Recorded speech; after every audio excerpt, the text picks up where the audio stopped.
Welcome everyone to an eternity of basketball. We're about to Uh-oh. start episode 57 of our show. Can't hear him. Remember that eternity of basketball is part of the Globally Ballin network. So check out globallyballin.com. Visit the website now for original articles, audio projects, and video projects. Check out also the shows available on YouTube, including an eternity of No, I can't basketball, hear you. Globally Ballin podcast, Hang Can't hear Time, nothing. and Rhonda. Mm. Check that out on YouTube. And of course, the Eternity of Basketball podcast is now on YouTube as well. Listen to us on Spotify and I Anchor can't also. hear you Take us on the guys. go. And we hear our guest right here, and I hope he can hear us. We'll check it out in a bit. So, Eternity of Basketball, part of the Globally Ballin Network. And then you have Hang Time with Cassie G as well, is one of the shows over there. Catch all our shows, her show as well on Apple Podcasts, Spotify, Anchor, and more, where she talks to volleyball personalities. And Dennis, Can't can hear you you. hear us? Can you hear us? I can't hear No? nothing. No, I can't hear nothing, dog. Then that's a problem right there. Am I Okay. doing something wrong? Yeah. Maybe you want to try logging in again? It was fine a while Yeah, I ago. can't hear you. So our guest, as Okay. you We see come him right back there. in, maybe. Yeah, we're gonna let Yeah, him log out yeah, and then come do it back in. again. Yeah, let me come back in Okay. then. Yeah. Okay. It always happens just when we're about to begin. Yeah, that's typical. Is it working now? Yeah, can you hear us now? Oh, I can hear you now. Yeah. All Can right, you hear that's us? great. Okay, Okay. there you go. So Okay, to all there our we go. That's that There all our we go. followers karma. and all our listeners here on An Eternity of Basketball, this is episode 57. I'm Charlie Cuna, together with Noel Zarate and Sid Ventura. Noel's still inside the PBA bubble in Clark. And our guest for today, if you remember back in the 80s, there was an RP training team which was formed, and then it transformed into the NCC national squad. And he's one of the guys who was there for that entire period. He was there from the start until the team was disbanded in 1986. He and two other guys that you know very well, Jeff Moore and Chip Moore. Engeland. But this guy was the big man. He was the guy patrolling the middle, playing defense, getting those rebounds, battling with the Yeah. big guys of China and South Korea and all those other countries, even the European countries and the US. Oh, We even Charlie? beat the US with That's this guy right. playing center. Two times we Mhm. got him. That's right. So Dennis still is with us today. Dennis, thank you for coming on the show. It's a privilege for us to have you with us today. Man, it's a privilege for me, man, to just come back here and talk with my two brothers from Philippines, man. I Yeah. miss it so much, man. It was some good years, so I'm glad that you guys invited me on the show here today just to really talk about some good memories, man, that will never go away and that will last forever. Well, you were one of those naturalized Filipinos when naturalization wasn't too much of a thing Uh-huh. yet. Unlike today, all the Yeah. countries have that. But Yeah. but so you are Filipino. You know, Yeah, you've got that Filipino mabuhay! in you. Mabuhay! Yes, sir. You're our kababayan. You're our countryman, and you're our fellow Pinoy. And you went to war for us That's against all right. those nations and everything. But let's go back. Let's start from the start, Dennis. Let's go all the way back. You said you were from New Jersey. You were born in New Jersey. Is that right? Right. Born and raised Yeah. in Camden, New Jersey. All right. So when you were in Camden, how did you get started in this sport of basketball? Why basketball with all the different sports? You know, baseball's the America sport, and you got Right, football, right. and you've got that football body as well, and all that. Right, But yeah, why I played basketball? football too in high school. But you know what happened? My family, it was 10 of us in the family. Mhm. Five girls, 5 boys. And this is in the ghetto of Camden, New Jersey. And back then, it was unheard of to have a family with 2 parents with the same kids. That many. We had 10 of us. Uh-huh. And so I was the youngest of the guys. And so I had some of my brothers and my sisters that was in different positions, like in art. My brothers was in different sports. I had ones that was all, art still. My brother Gary, he was a wide receiver. Wendell Mhm. was a basketball player that went to play them, Bethune-Cookman. And so I was the youngest of all. My brother Sparky went to the University of Maryland back in 1968.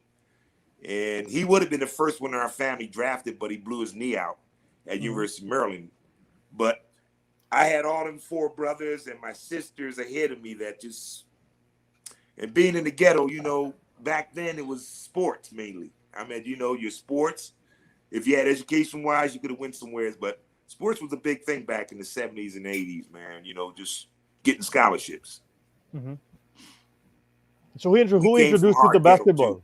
Who introduced you to basketball? Who gave you that round leather ball or rubber ball and started bouncing it, and it got you interested into the sport?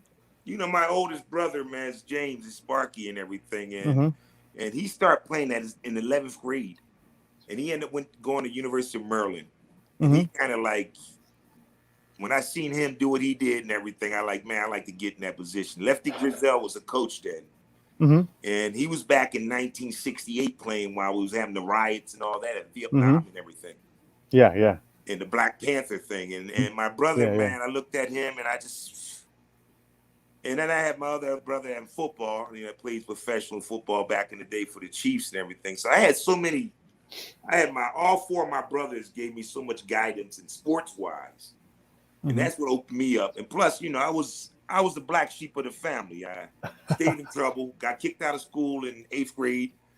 They put me into a this special school for 1 year that I could not go to when I was in the 7th grade Mm-hmm. because I had a lot of issues, So I had so much going on and with my family, but they helped me guide me to the sports wise and everything. My brothers did, and my mother, man, stayed their foot in my ass, and my dad at the same time. And so, I talk to a lot of young kids I work with because being ADD and being ADHD and bipolar, back then we didn't have that.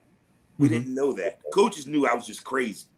They knew when I get on the court, he's going to do 110% for me because he wants to win. But they didn't know all these disorders that we had back then. And now Yeah. people have these young kids. I mean, kids nowadays, the ADD, ADHD, and all that. And so that helped me to be able to work harder. And then, from now, like I said, I work with kids and all that with these issues and everything like that. But Mm-hmm. yeah, my family, man, my brothers, I don't, a lot of people say you look at Wilt Chamberlain and all that crap. I look at my brothers, man, because we came through a Yeah. lot. And so I give the dap to them, man, all four of them, because without them, I wouldn't be where I'm at right now. And I got some crazy daughters, but what can I say? And I got a crazy wife. What can I say about that? Hey, Dennis, who were your early influences when you were learning the sport, when you were learning basketball? I'm sure you were watching the NBA as well. So who were your early influences? Oh, my number one was Bill Westhout. Played from Baltimore. He was only 6'7".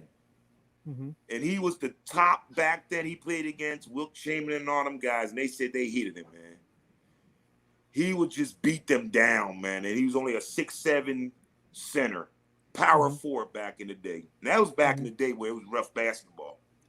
And so that guy right there really, it just impressed me that, because I'm 6'8", but I'm dirty. I'm nasty. I don't like people on the court.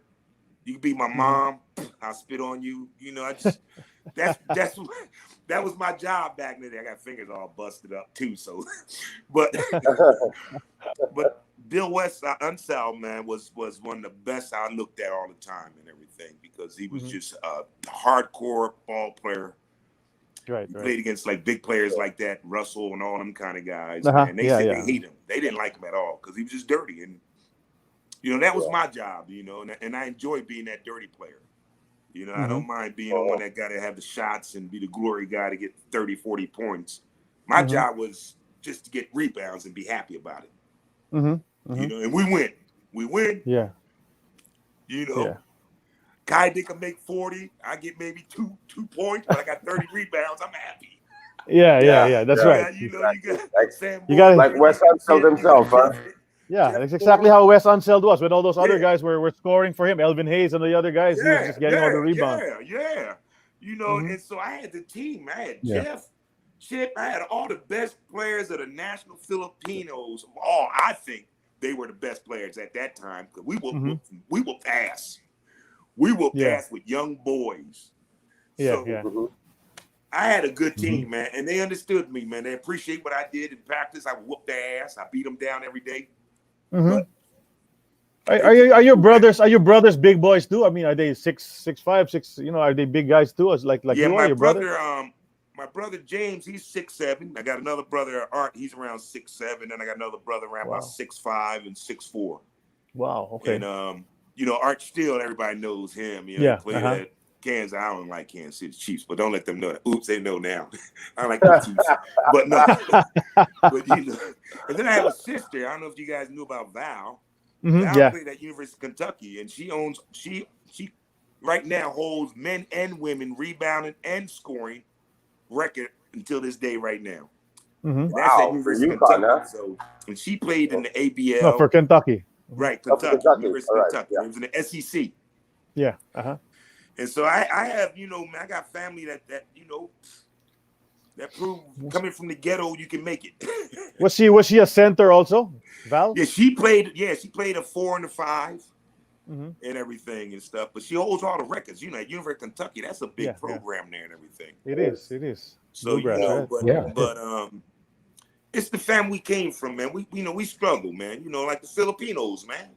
Yeah. The boys out with all them guys. They ain't come from no rich life. All them brothers that were on my team. Most of them guys. They had their families worked hard and everything.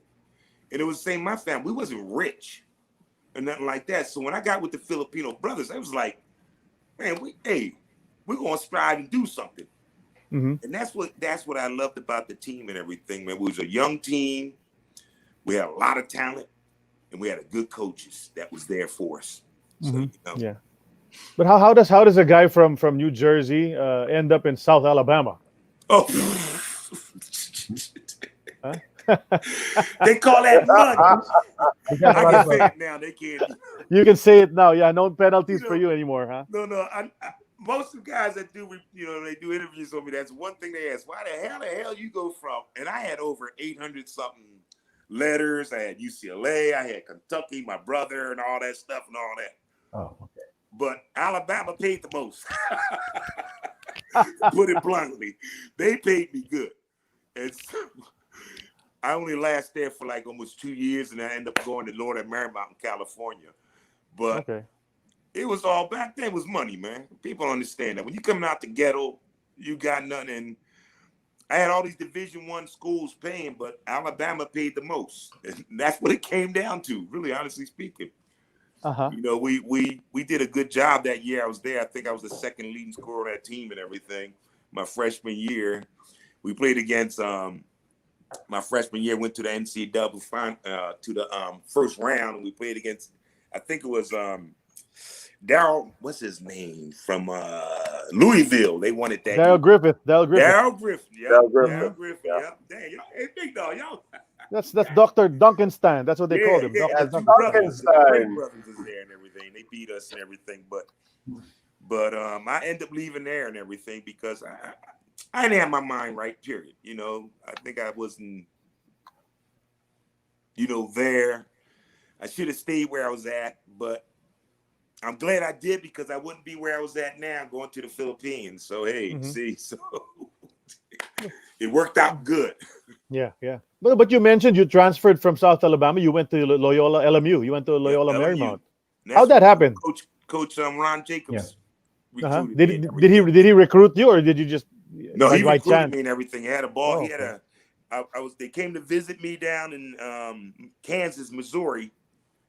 Mm-hmm. And he had a couple of his head coaches come down, talk with me, man. They told me they were really impressed. They wanted me to go there and everything. And I kind of liked it. I went down to visit, and I'm like, man, I like this place. And California, coming from Camden, New Jersey, I mean, it was like another world. Yeah, the weather is completely different it was there. like paradise to me, man. I'm going to have some fun out here. And then I was with Jeff Moore and Rob Worthy, because Rob played on the team our first year.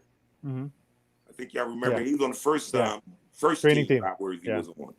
Right. Mm-hmm. And we ended up playing at Lord and Marymount just that summer. We didn't play as a team-wise, and we thought, man, it was going to be great, but they ended up firing Coach Jacob for some mishap of one of their players and everything, and that's when he went to the Philippines, and he called me up and said, Dennis, I got an opportunity for you. That's great, man. He said he just called me and said, hey. And I said, Coach, man, he said, Dennis, this place over here, you got to wait and see. And he told me and Jeff, he said, he's like my father, really.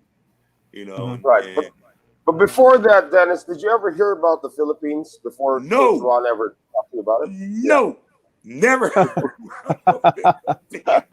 like, God damn, hey, what's over there?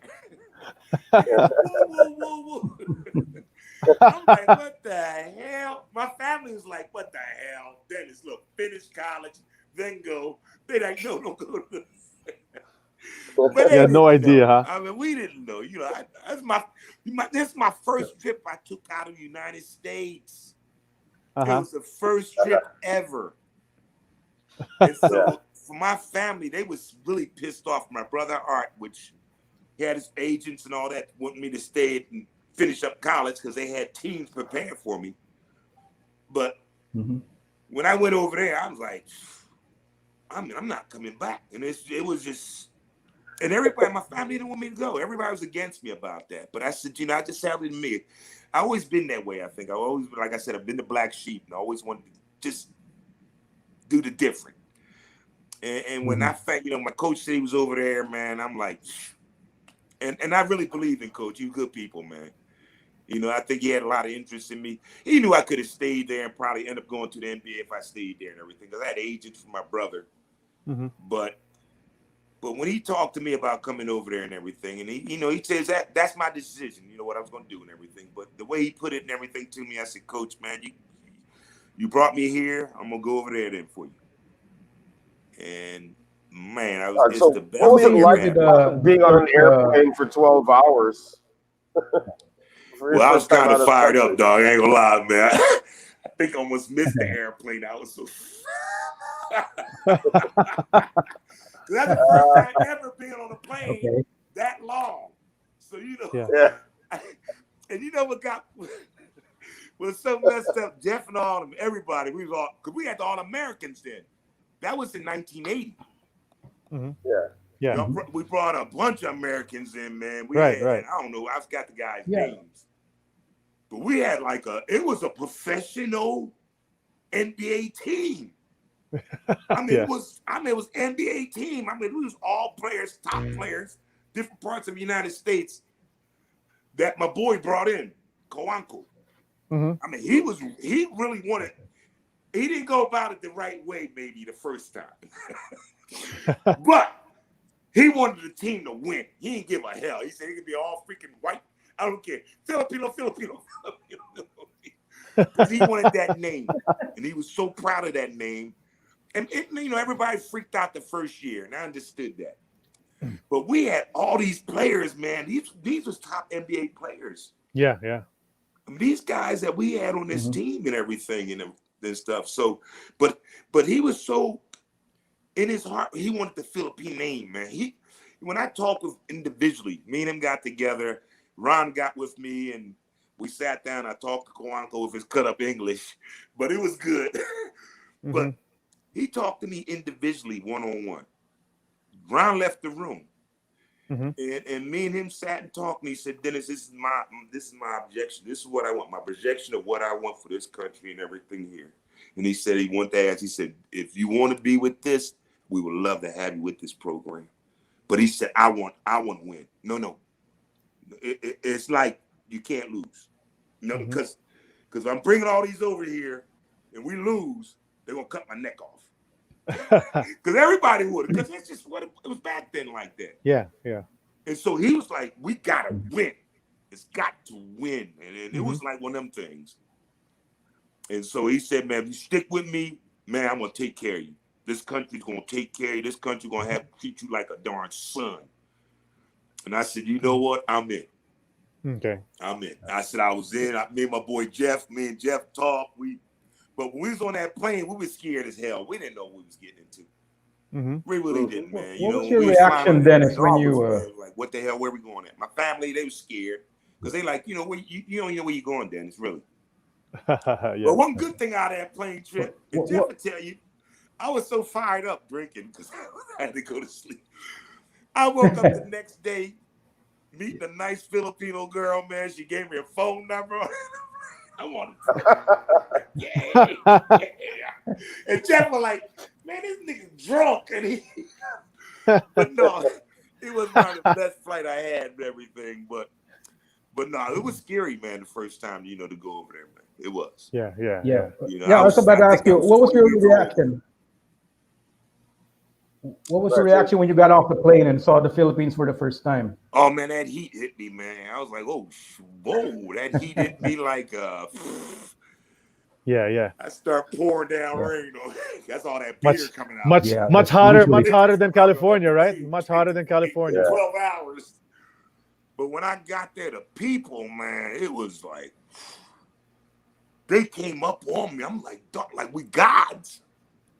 I'm like, what the heck's going on? I mean, you know, it was like, I don't know if he set that up or nothing, but when people came out there and seen the players coming off that and everything, everybody knew who was coming off that plane that time, you know, from the United States. And it was just amazing, man. The people and everything was just, and that just overwhelmed me so much. Yeah, and that's when, you know, I sit down, Jeff. Me and Jeff looked at each other. We gave each other dap. We like, yeah, I guess we're gonna be here now for a little while. We was talking about staying. Yeah, and I'm pretty sure when you got to the airport, you probably just breezed through customs. You know, people were escorting you through. No, it was no first lines, class, everything, man, and the people, everybody. And the people was the main thing that got me there. I was like, wow, I didn't know basketball was a thing. But they knew we was ball players coming in the Philippines. Yeah. Plus we had the PBA then too. Yeah. You know, the PBA, they still had Americans coming in, but this was something big. So, but yeah, it was crazy. How old were you when you got here to the Philippines? How old were you then? Like a wide-eyed kid? I think I was 20 years old then. 20, I think I was. There you go. 20 or just turning 21, but I think I was 20, 21, man. I was that wide-eyed kid, man, from Camden, New Jersey. Camden, New Jersey, ghetto, but good ghetto. Camden, New Jersey, man. I'm in from the other side of the United States, near New York, and going all the way to the Philippines on the other side of the West. Yeah, that's crazy.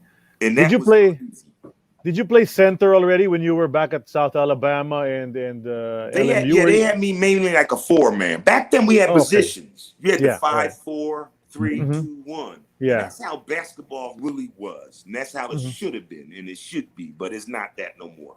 Yeah. Everybody played your position. I was a trash man, number 4. My main job was knocking somebody out, getting a couple fouls, getting some rebounds, picking somebody's head off for Chip England or Kai Dick or Sam Boy or for Puma or somebody like that. But that was my job, and I loved it. Back then we had that position. Jeff was playing the 3 position. Yeah. You know, we had when Chip was playing with us, Chip was like almost a 2 position. Jeff was really 2. Yeah. You know, so my job was really 4 and 5 on our team and everything. Then I had my boys, you know, my 2 big boys I had, man. Eves. Eves. What's up? My mate. Yeah. And Tonichi. Yeah. Tonichi. We had us 4 or 5 players, man, played in the paint, man, and you know, we pound each other every day, man. I was like the older brother for the team, man, because them guys was only 18, 19. They was babies, man, playing against the United States and all that. Yeah. You know, the first team wasn't, but I'm talking about the second team. The first team, we had a lot of Americans on it. Yeah. How soon after you landed did you start practicing? Was it straight into basketball? It was straight in basketball. The next day, everybody laughed, talked to you, meet people, blah, blah, blah. Next day, coach was like, let's go. We practice every day in the morning and in the evenings. And it was no joke. Yeah. And I ain't lying. That heat was no joke. Oh, yeah. Yeah. Yep. You know, you had to practice back then. We played in that big arena, and that arena didn't have no air conditioning.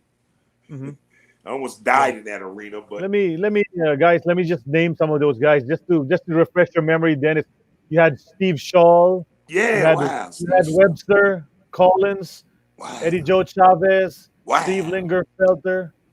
You had Antoine. You had Willie Pearson, Ricardo Brown, right? Ricardo and then you Brown. guys, of course, you had some of the locals. You had JB Yango, Frankie Lim, Ito Yasguera, all these guys. Ito, Ricky Relosa. Ricky Relosa. Yeah. So those guys, right? Yeah. Are the memories hitting you now? Frank was a crazy motherfucker. Yeah. What was Frank, man? He was like 6'4", 6'3".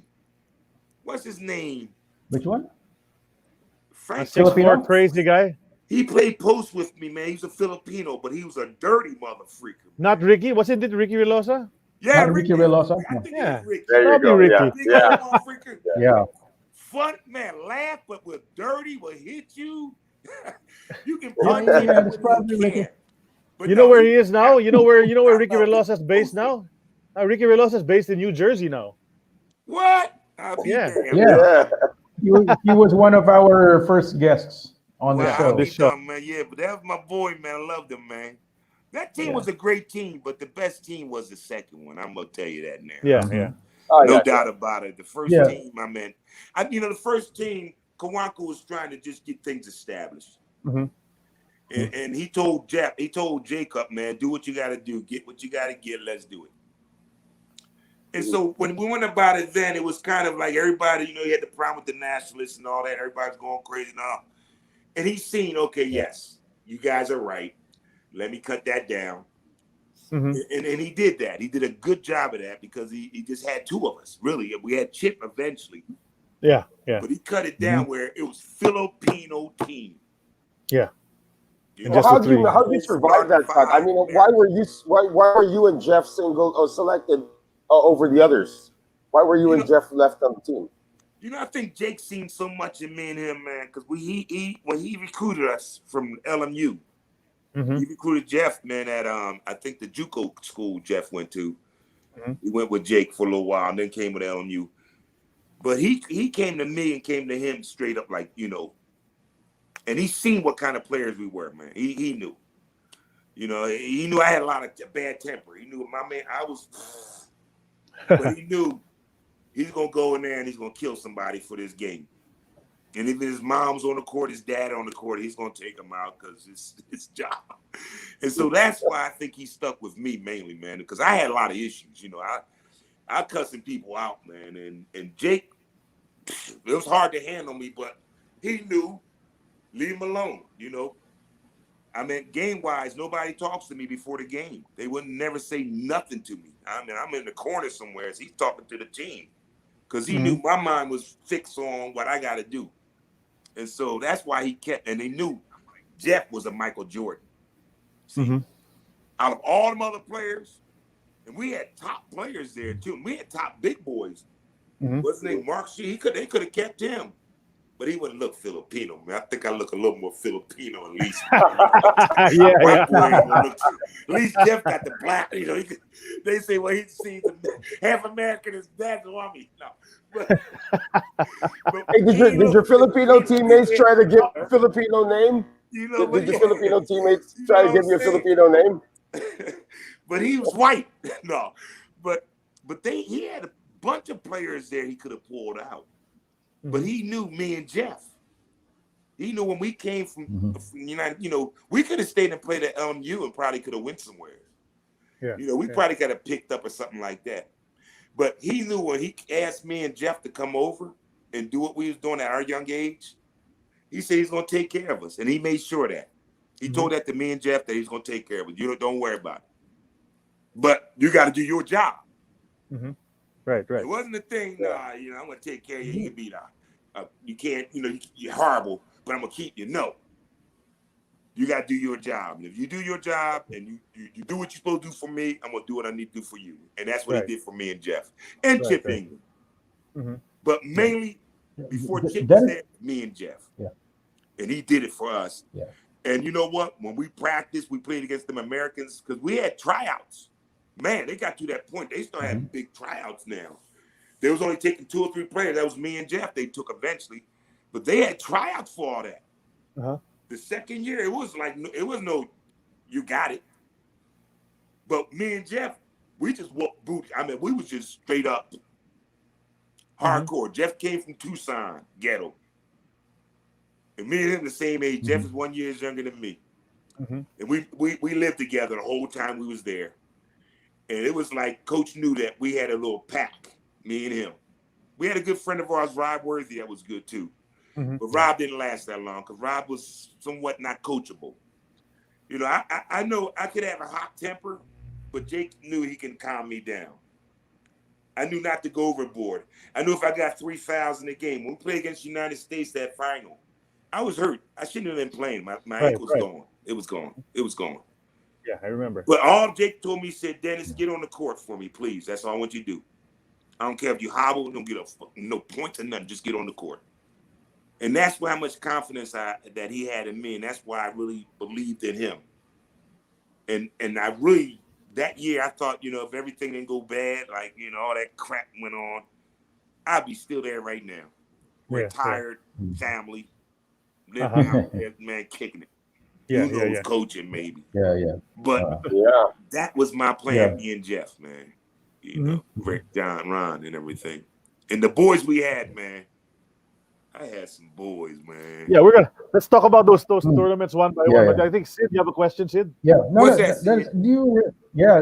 do you remember the first practice or tune-up game you played against the Philippine team, and what was your reaction when you were finally exposed to the Filipino brand Philippine of basketball? basketball. Yeah. The first time, man, it was like throwing cold water on your face when you're hot. Because it was something. You got it? Yeah. Big dog, man. Okay, Take okay. that vibrator, man. You supposed to use that at No, home no, at what I night. mean, Don't use that vibrator here, Noel, dog. man. That That's was Noel. personal. That was Noel. That was Take Noel. that vibrator, take it home. That's for you, man. Turn that thing off. Okay. Anyway, Man, you were saying goddamn. you were saying. No, you ain't in the showers. Oh, this is a family thing. Yeah, you were No, saying you were saying, Dennis, about the first time you played No, young boys. against the Philippine team. We'll talk about that later. No. Yeah. Okay, what was that now? The first time you saw a Philippine brand of basketball when you first played against the Filipinos when you got here. When we first got here, man, I Yeah. ain't lying, it was dirty. It was dirty. It wasn't easy. A lot of them guys got on the, because we got Americans coming over here. And so in practice, it was a battle. Because you had to prove yourself. Just because you're American and you're coming here to practice and you're trying to make a team and all this stuff, them brothers was hardcore on us. And then when we first played against the PBA, it was a big wide open for us. Because we never had that brand. It was my first time playing professional. I was 20 years old, and I'm been playing against professional players at one time when we were doing our practices and all that stuff. And it was dirty. I mean, number one dirtiest player, number one, your senator. That motherfucker, man, he defensing me. I'm like, man, come on, dog. But no, it was hardcore basketball. It was no pushover. And then that really impressed me because I thought, man, this would be like a little easier compared to the United States basketball. But really, if you didn't play hard, you wouldn't last. And I seen a lot of Americans that came over there in the PBA and they just send them back home. Yeah. That's right. But But your first tournament in 1981, the Jones Cup, if you remember that, you were right. You were 10 Americans, and then you had the two guys, Jay Bianco and Frank Lim on that team. You guys beat teams like USA, Sweden, France, New Zealand. You beat all those, and you swept it. How good was that team? I mean, how good do you think you guys were? It was an NBA professional team. That's what it was. NBA. That team was an NBA professional team. Kawako could have took that team and put it in the NBA if he wanted to. If he wanted to do that, he could have told Jacob, hey, let's keep that one and let's do another one. Who knows? But it was an NBA team, man. And me and my boy, I played with, what's his name, the big center. I think we made, me and him, I think we got on the R-Star team. We made the first year. It was me, him, and I don't know, Ricardo made it too. Yeah, the three of you. You and Steve Scholl. You, Steve Scholl, and Ricardo. Yeah. But that team that we had, man, it was straight up NBA. I mean, and that's all I can say about that team. It was Filipino, but no, you know what I'm saying. You might have Jose maybe go on the court as the guard a little bit, and that was it. And he was American Filipino, but it was not the team, the Filipino team that everybody wanted. But at that time, they just wanted to get established. And that's what happened. We got established then, and that's when he went through his little, controversy where everybody like, hey, we can't have it like that. And he did what he did. But it was a hell of a team, man. I ain't lying. That's a professional basketball team right there. And he had the coaches that was professional. Yeah. Kawako, man, one thing about him, when he put his mind to something, he ain't gonna stop until it happens. And that was his blood. That's him. I mean, look at his business and everything, the things he's done. Look at all the stuff he's done for the country and everything. So his heart was, I want Philippines to be number one in sports and in basketball. Because that was his game. He loved basketball. Right. He could have made a soccer team number one too if he wanted. But his thing was he loved basketball, the PBA and all that. But he wanted a team to establish the name of the Philippines, and that's what he did. And he put it together. Everybody kind of mad he didn't put it the way he's supposed to at that time, but he got it. Yeah. And it was a start. And so him and Ron got after the next year. They tweaked everything. But you heard all that. You heard all that flack, remember? Because all the Filipinos, you said, these guys are Americans. They're not Filipinos. So when you guys were talking amongst yourselves, in the evening in your quarters and everything, what were you guys telling each other about that? They're right. Me and Jeff, one thing about me, like I said, and Ron loved, I'll tell you about me. I don't hang out with nobody. And so when me and Jeff got together over there, we stood together. Me and him, I didn't hang out with none of the players. I didn't like none of the players, really. I didn't like the Americans at all. I really didn't. Because I know they fight for my job.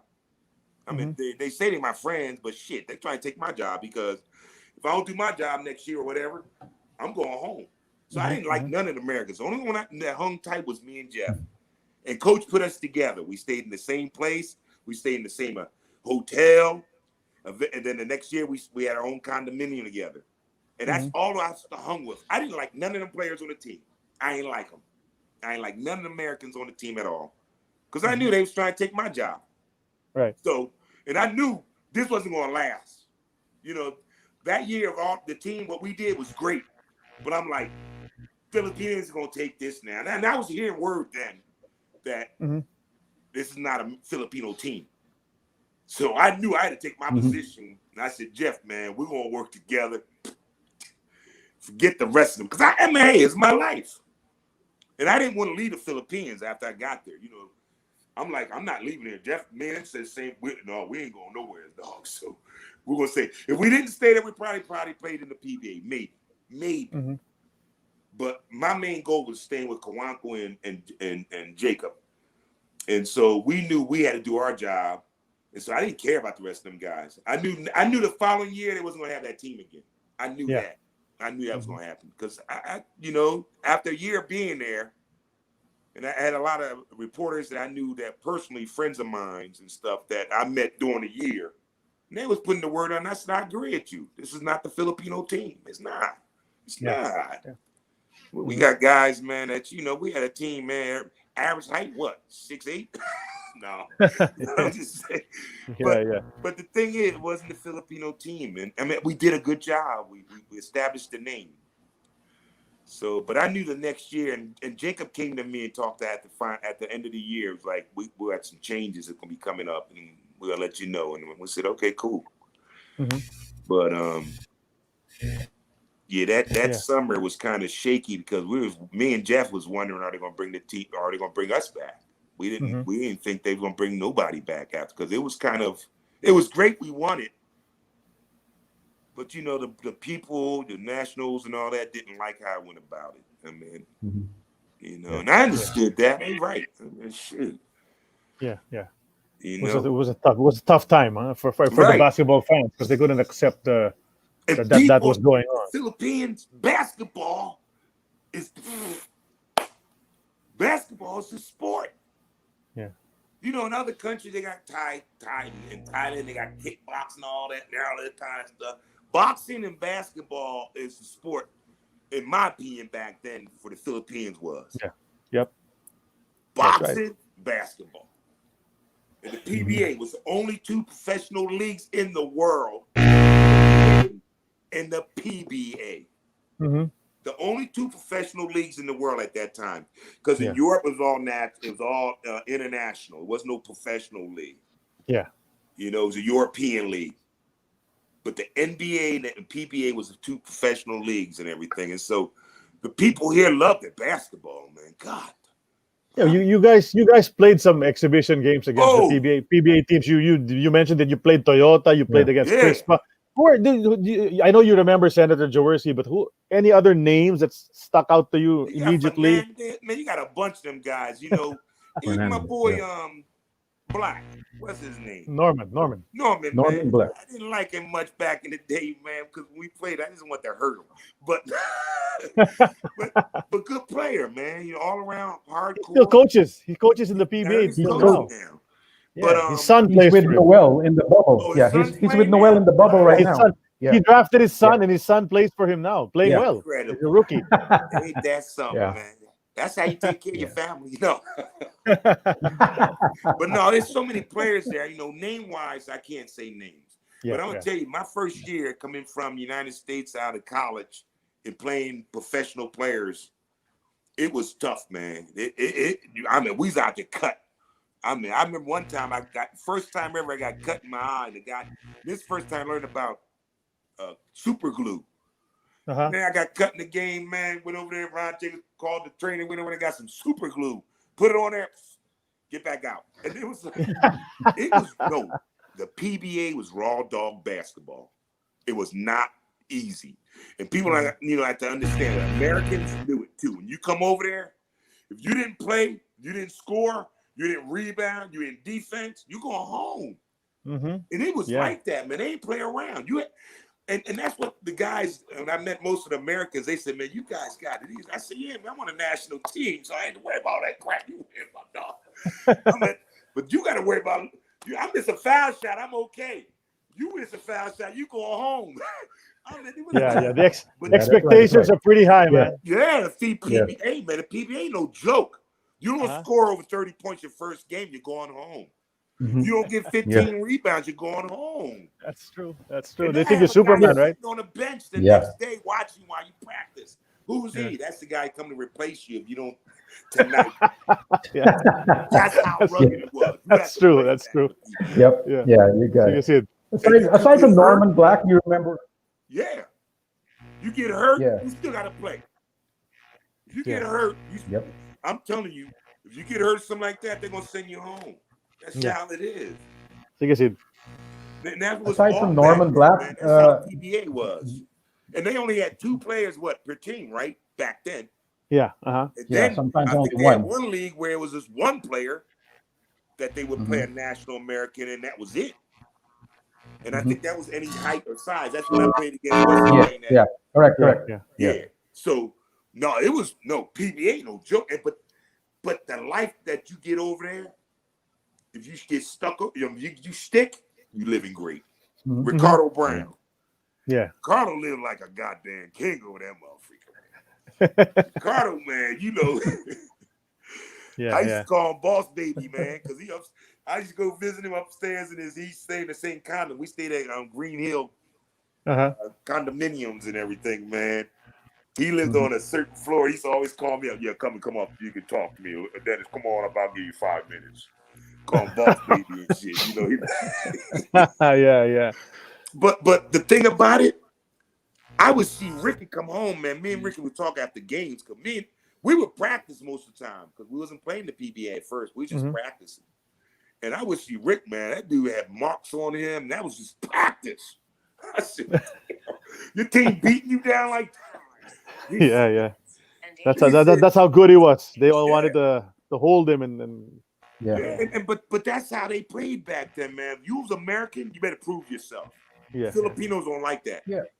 Don't come over there. You say your name is this. You come over there, your name this. You better prove it because we're gonna knock you out.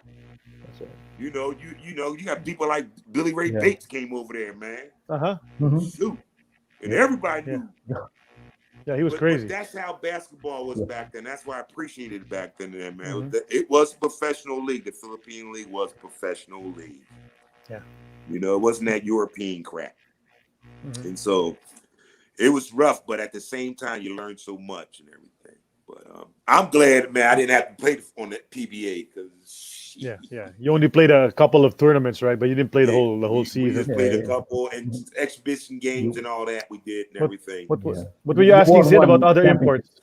Yeah. You're asking about aside from Norman and Billy Ray Bates, you remember any other American imports that? Yeah, you know my boy that what's his name? I remember that was a big game.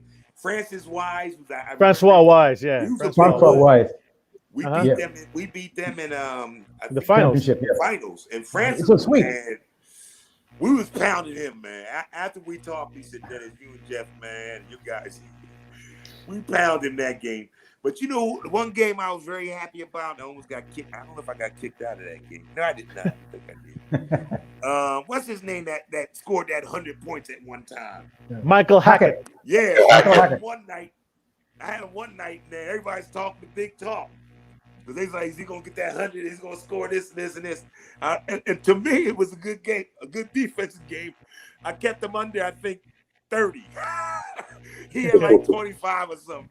But I was happy because I'm like, yeah, this guy's scoring 50 points a game.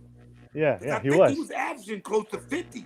Yeah, that was pretty normal back then. They So all when averaged I played 40. against him, it was I was happy. I was having fun because I'm gonna stop this motherfucker. He ain't getting no damn 50 on me at least. God, I'll give him 30 then. But if he's doing 50 a game, and so you had players like that they brought over there, man. I mean, you know, we had a lot of good players that we brought, some ex-NBA players that we brought over there and everything in the PBA. You know, but it was battles, man. I ain't lying. I don't care what size you were or who you were. Whoever was on the court, it was a battle. Yeah.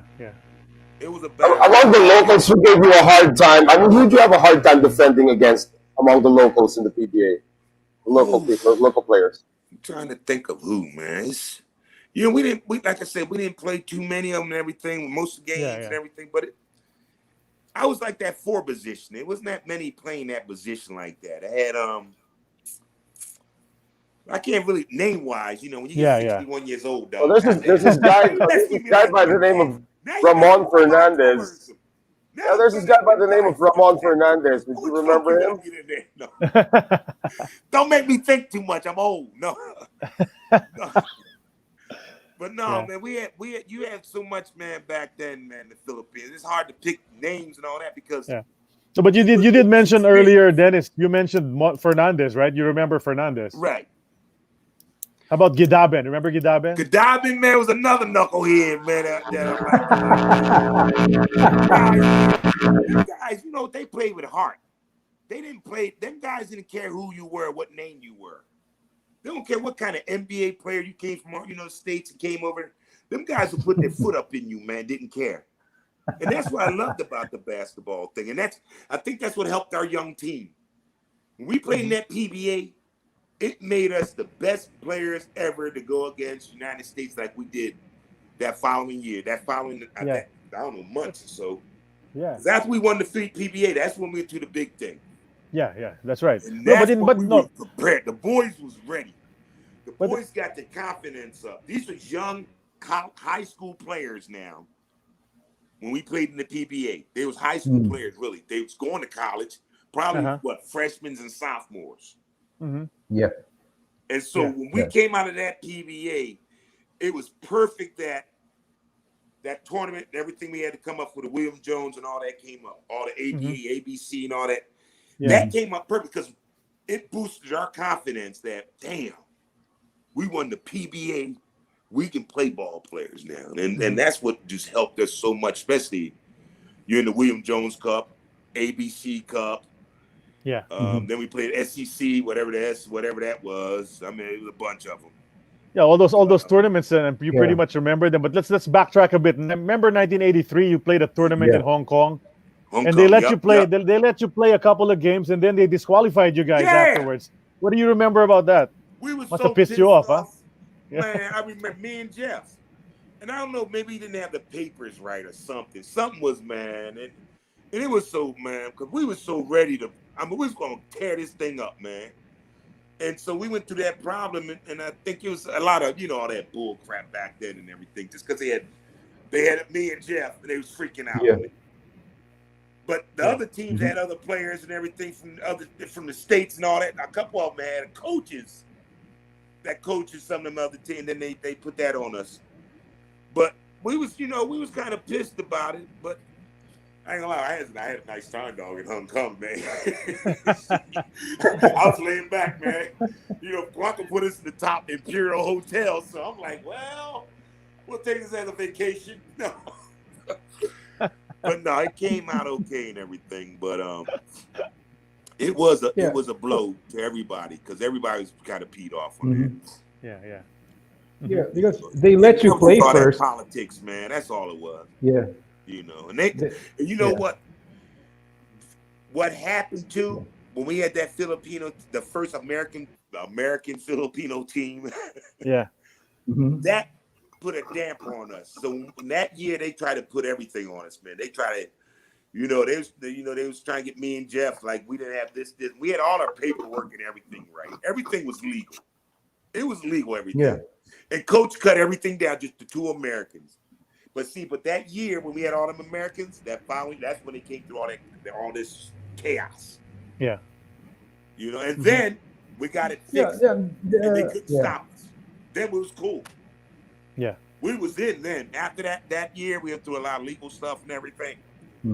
But then that's when we had the team that whooped everybody's ass.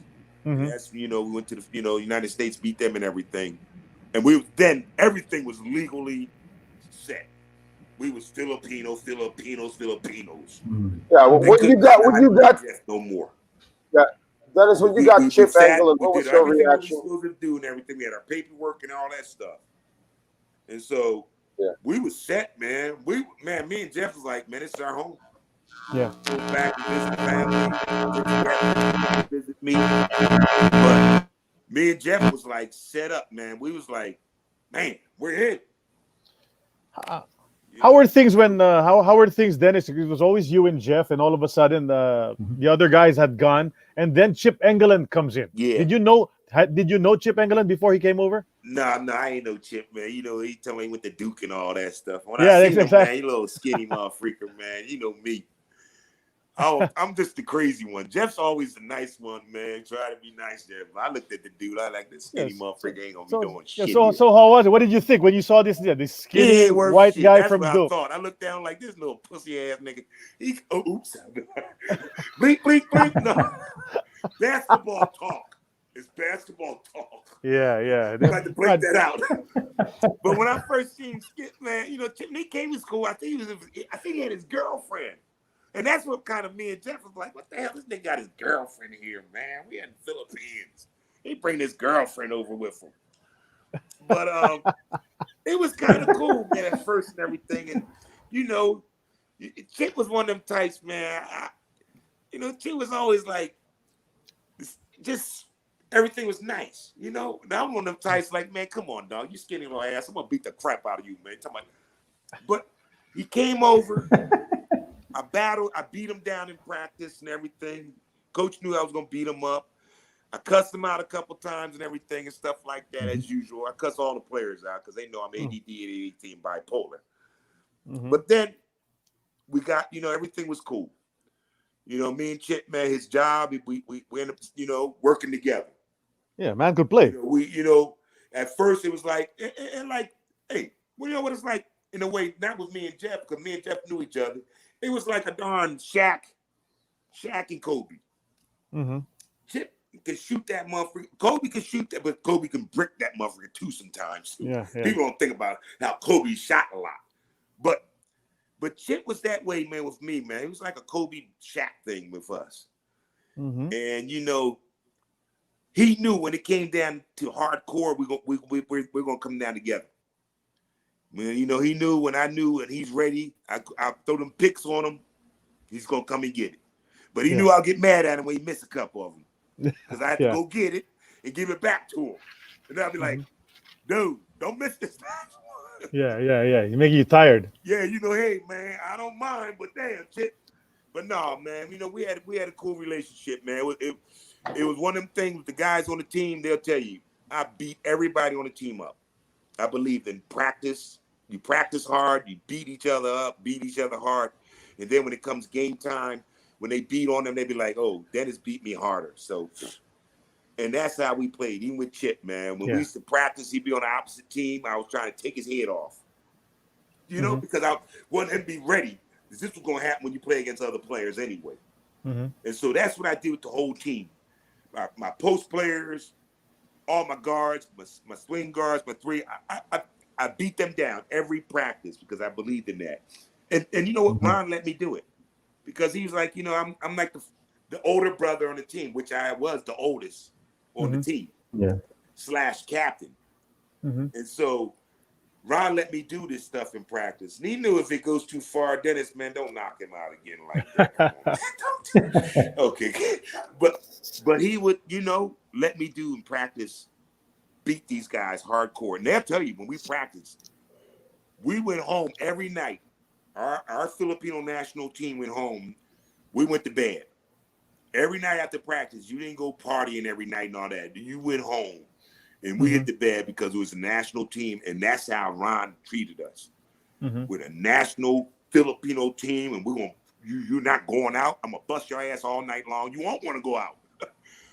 Me and Jeff might have snuck out a couple times, but not much, because most of the time we in bed sleeping because practice was like in the morning got 3-hour practice, and at night 3-hour practice. Yeah. And so it wasn't a thing where you Americans we didn't practice like the PBA. Them guys over there, they was professional. They practiced maybe an hour and a half, shooting around and all that, the Americans. But they didn't practice the way the national team did because we had to practice that way because we were going to play against national players from throughout the United the world.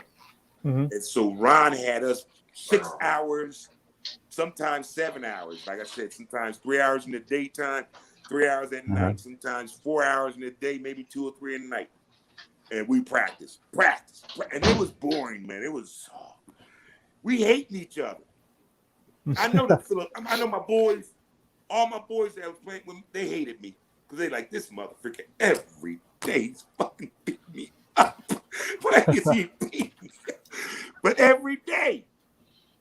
But then when we got to that, played against the United States, we'll get down to that, and I know you want to talk about that, but boys definitely came out with balls because we practiced like that every day. And Jacob did not baby nobody. He did not baby nobody. He was on that team, on our team. We practiced. We go one-on-one. You go one-on-one against one player. You got the whole 15 players. You got one-on-one, one at a time, one-on-one, and hardcore.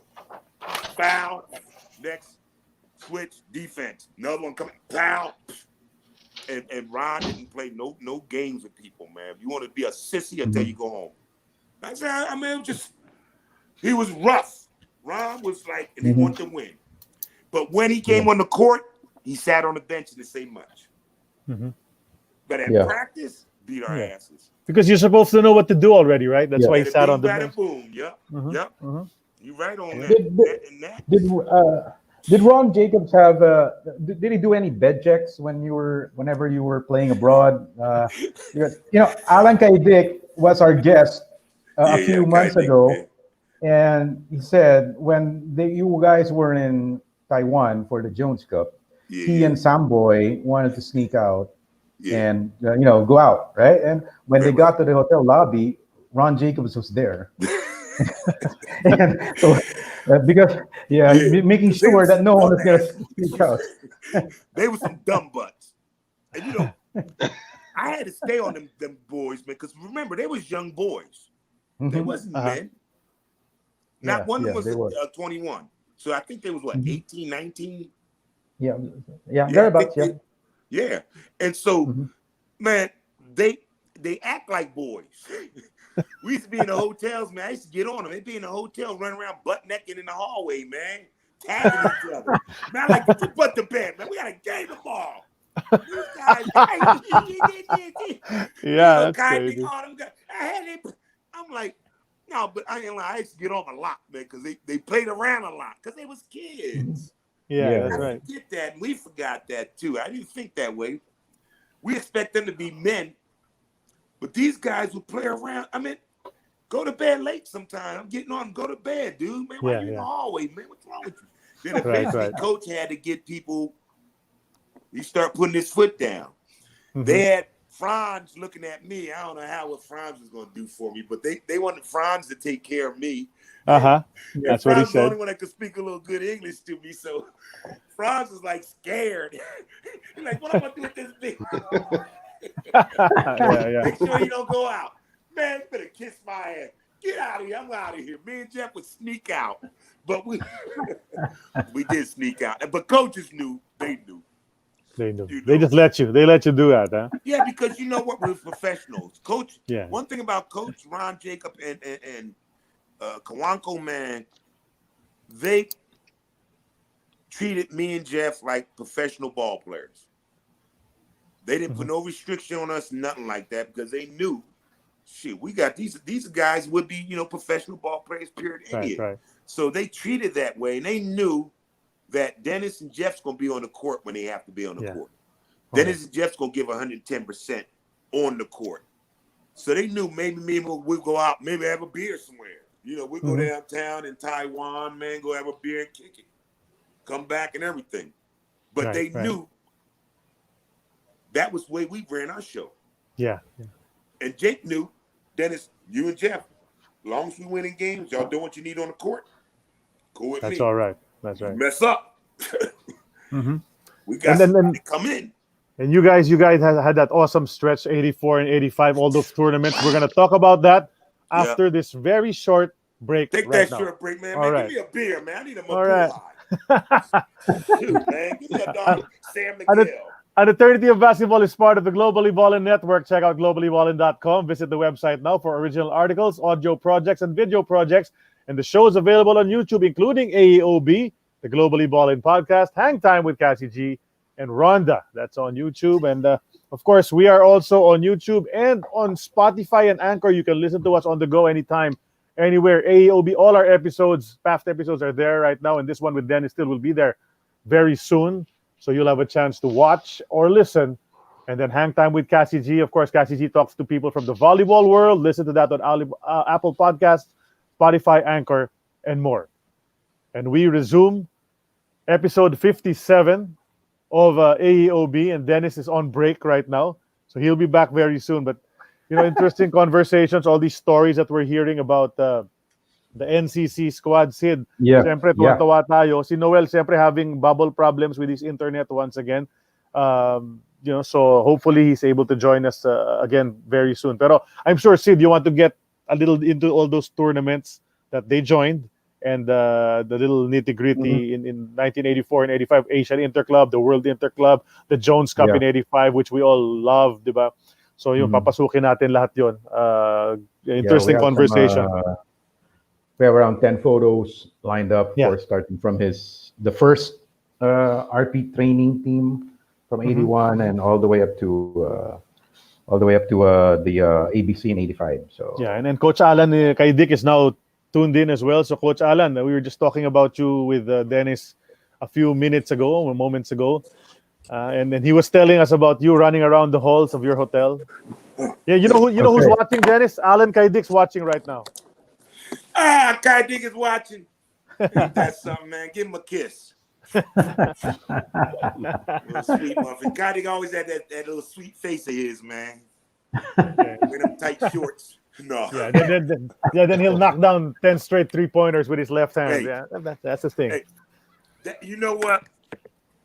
Man, I got so much to say about him, man. It's incredible because that ugly shot of his, that mother freak would hit that ugly shot, and it'd be like, and he ain't jumped that high. Kyrie can jump by about an inch. He might jump over a quarter, but but he shoot that shot, man. Americans couldn't know. They didn't know what to do. They're like, what is this? He got that shot. Man. How about when Samboy Lim would drive, right? When Samboy Lim would drive, he's like a tiny guy, and then he gets all these layups and dunks. Is he a worm? I call him the Dr. J of the Philippines. Mm-hmm. Yeah. He's the Dr. J of the Philippines because he did moves, and you wouldn't think his hands are that big. His hands was like a darn glove. I mean, he's only what 6'4", maybe 6'5". Not even. Not even. So his hands was weird, man. He had these big old hands, and that He take that ball and throw it in your face, pull it back, and then no, I call him the Dr. J of the Philippines because he knew how to do it too, man. Yeah, Yeah, and then you got you guy Dick, man, for his little butt, man. I mean, what's the guard? What's his name? Hector Calma. Kalma. Hector Calma. Calma. Yeah. Yeah. Calma, man, and Calma, man, was a mother freaker. Lula's sweet ball. Calma remind me of John Stockton. Mm-hmm. Yeah. Yeah. Mm-hmm. Him and my boy Franz, man, them two motherfuckers, man, I'm telling you. When they switched up each other, they come in and out, man, they work together in a way. Because Franz, man, was getting beat down a lot. He gets beat. If you look at a lot of games, Franz is always on the floor. I'm like, get up, man. God darn, man, you just foul a guy. You on the floor, you foul him.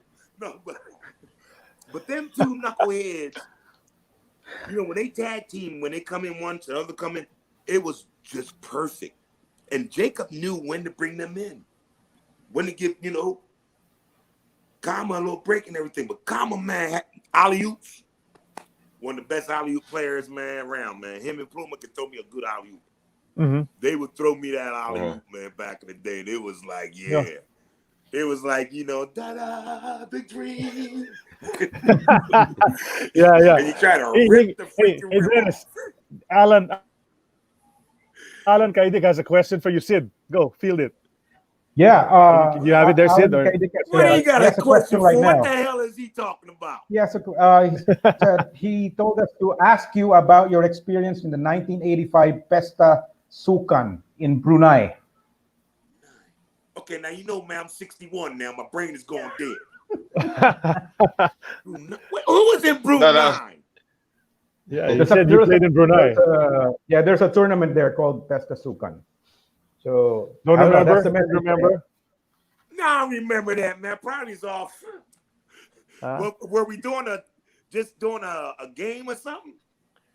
I'm not really sure, but Alan was asking that, and you must have done something spectacular in that game. Exactly, I'm pretty sure he's asking that. Ginebra. Don't drink no more Ginebra. Tell him stop it. It's messing his brains up, man. See, when he was younger, he was drinking that crap too much. No, he probably asked that question because something crazy happened in Brunei. Probably that you should remember. There's a lot of that. Hey, he knows. We did something, man. Now we can't say too. Tell him stop that. I remember when we was in Malaysia, and we won the championship there. And man, it was incredible, the championship that we won and everything, because we had a lot of going against us at that time. But we did have some bad, got into a little stuff we don't want to say on the, you know what I mean? Not for national TV, dog. My girls right there, man. I can't talk around them like that. No. We do have some photos to share with you. We do have some photos to share with you right now while you're trying to recall the Pesta Sukan. Wow. Look at that, man. Wow. That's back. Wow. The guy on the right. Hey, guy in the back. Filipinos at? Yeah, the back row on the right, that's Ricky Relosa. The back row on the right, on the left, that's JV Yango. You got JV right there. And who was that big man? What was that guy, the American? I remember him, man. The guy in the middle? Is that Scholl? Isn't that Lingerfelter? That's Lingerfelter. Lingerfelter. Wow. And that's the nut. What's his name next to him? What's his name? Well, the guy on his left, that's Dennis Still. No, the other guy. Manny Victorino. Oh, Manny Victorino. That's my boy, Manny. Manny, I'm going to tell you. That mother freak. Is he still alive? Yeah, he is. Yeah, he is. He's based in the States. I think he's in New Jersey, too. You talk about crazy. Oh, man. He would laugh and get hit by Americans like, oh, Dennis, he just hit me. That's funny. I'm like, what? Then he'll go out. No, he was dirty. Man, I love him, man, because when he got on the court with me, it was fun. Because he got in people's faces and didn't care. He was, man, as one ball player, I love to have in the post with me. And then I remember my boy right here. What's his name there? Why you got a lot? Bill Rob Worthy. Rob Worthy, yeah. Then JB Yeah. Ricardo, who that guy? What's his name? Jose, right? Which one? What's the one next to Ricardo? Eddie Joe. Eddie Eddie Joe. Joe Chavez. Eddie Joe Chavez. Eddie Joe, yep. Now he wasn't he half this family Filipino, half Filipino, right? That's what they said. Oh, That's what they said. I can't say that for sure, but that's what they said back then. that's what they said. They Yeah. said you were still. That's what they said. Do you remember the guys on the front? I You remember all those Mexican, guys? really, but Yeah, exactly. I know he played. or something. I know he played for another country later on. After playing for the Philippines, he played for another country. I think Yeah, I Puerto don't think Rico he or was something. Filipino, man. I think he was like, man, from El Salvador or something, man. Mexico. Yeah. How about Actually, those- Panama. Do you remember the other guys on the front? The guy beside Chavez is Ito Yasguera. Itoya, I remember him, Yep. man. Yeah, Good player and everything. and then there's Frankie and Two Bocchio. guards Remember here. Bocchio? Bocchio's beside guards. Jeff. Then Jeff Yeah. and Willie Yeah, Pierce, yeah. my boy next Joel door. What's his name? Banal. You remember Joel Yeah, Banal? Joel Joel, Banal yeah. in between. Hey, I'm gonna tell you, every day was, it was battles. And Ricardo will tell you the same. And talk to any of them ball players that played back then when we played. You had to work for your job. It wasn't. And Jake didn't baby me and Jeff. He knew we had battles every day because we knew anytime somebody could leave or get sent home. So it was hard basketball back then, man. And if you didn't come through, you sprained an ankle in practice or did something bad in practice, you might be going home. I remember I messed my knee up one time in practice, but coach, like I said, he was my father. He could have sent me home and said, Dennis, I'm done. We're sorry, we don't need no more. Go on. You know what he did? Put me in a top mother freaking down hospital in LA. I had Dr. Lombardo, that was one of the head doctors for the Los Angeles Lakers. That's right, Steve Lombardo. Uh-huh. And they sent me over there for my knee. And I stayed there for like a month and a half. And I stayed at the hotel over there where the big hotel in Los Angeles, right where the forum at. Coanco put me in there and got me the top doctors. And I stayed there for like a month and a half, recuperating everything doing that, because that's how much they believed in me. Because they could have told me, go home, Dennis, you're done. Yeah, yeah. And when I messed my knee up, I was partying, you know. Well, I was on the beach, man. You know what I'm saying? You know, playing frisbee with a dart frisbee, and no joke, I was playing frisbee and I hyperextended my knee. Wow. But you know what? Jacob was so cool with him. He called, I talked with him, Kawanka, they said, look, we're going to get you there. We want you. And, you know, and I'm so glad they stuck with me, man, because we ended up winning the championship. That was, nothing can take that from me. Nothing in the world can take that from me. I you know, playing in the NBA, I don't even care about the NBA, you know, because that life I lived over there was my NBA. Right, and it was the best. right. And I still do wish I never came back, but life happens. Yeah, Joel Banal's Don't watching tell my too. wife's going Huh? go back there. She wants me to go anyway, man. She told me to go back. So, Yeah, so Coach Joel Banal's watching also. now. Joel Banal's watching too, yo, huh? man, that bum. Oh man, you guys, man, got everybody up there hooking up, man. Yep, Hey, yep, you know yeah, what? yeah. They This like is one watching thing the I- show. They all want to watch you. Yeah. They all want to see how you're doing. Do we You have wanna see if I another can photo sing? to show? Look, I let them see my little doggy, man. See, look, I used to have a dog in the Philippines. Look at this little one. Say hi. Oh, look at Oh, say hi. Oh. Look at this Adorable. that. Hey. The Right. big one Oh, right look at there. That's my big one. What's his name? Oh, yeah, look at that. Oh, That's wow. the back. Bobo. Yeah. Now that. Say hi, little Bubba. That's Bubba, the big boy. come here. Say hi, man. Say hi. All Say hi. right. Come here, look. Come here. Look up. Wow. See, Wow, I that's miss the my big dogs one. already. Good thing they're friends. Yeah, see Good that? thing they're friends. The big guy can eat the little guy in one bite. Yeah, he's a big rock, man. Yeah. He's like 140 pounds, and she's only 10. Little booty head. But no, man. I had my dog over the Philippines. I had a what was it? A miniature Shih Tzu almost. His name was Joe. Oh, yeah. Yo. Okay. Philippines, man. I miss my dogs. Oh wow, look at that. How about one, these man. guys? Do you miss these guys? Yeah, how about these guys? Wow, These guys are your man. dogs. We had. I think we was in another country on that. That might have been in the Philippines. It might have been in William Jones, because that's the whole team eating and everything. Wow. Yeah. Now these are the two dudes, I ain't gonna lie, of all the people in the Philippines that I really mainly hung out with was these two. Me and Jeff, we lived together. Yeah. And see, Ricky lived upstairs, man, and I used to go up there with him, man. Ricky, I tell you, hell of a ball player, dog. Oh yeah. That motherfucker, man. Mm-hmm. You know, when people talk about height, Spud Webb and all that, he could whoop Spud Webb's ass. I ain't lying. Ricky could whip Spud's ass. Yeah. Boy, what's his name? From Philadelphia, what's his name? What's that guy? Who, Iverson? China. Allen, what's his name? Iverson? Philadelphia 76 is Allen. Yeah. Iverson? No. Iverson. Yeah. Man, Rick, I ain't lying. Dude, man, he surprised me a lot. Because Rick was only like around about 4'2"? No. About 6 feet. I ain't gonna mess with Rick. Rick, don't get mad. I love you, dog. Even below, Okay. maybe even below 6 feet. But It's about 6 feet. this motherfucker Ricky, man, game. Yeah, he can shoot the lights out. We played against them against Grace Taste. Because that's when he was playing with Yeah. Grace Taste with Great taste. Fran. He was killing us. He kept the game there.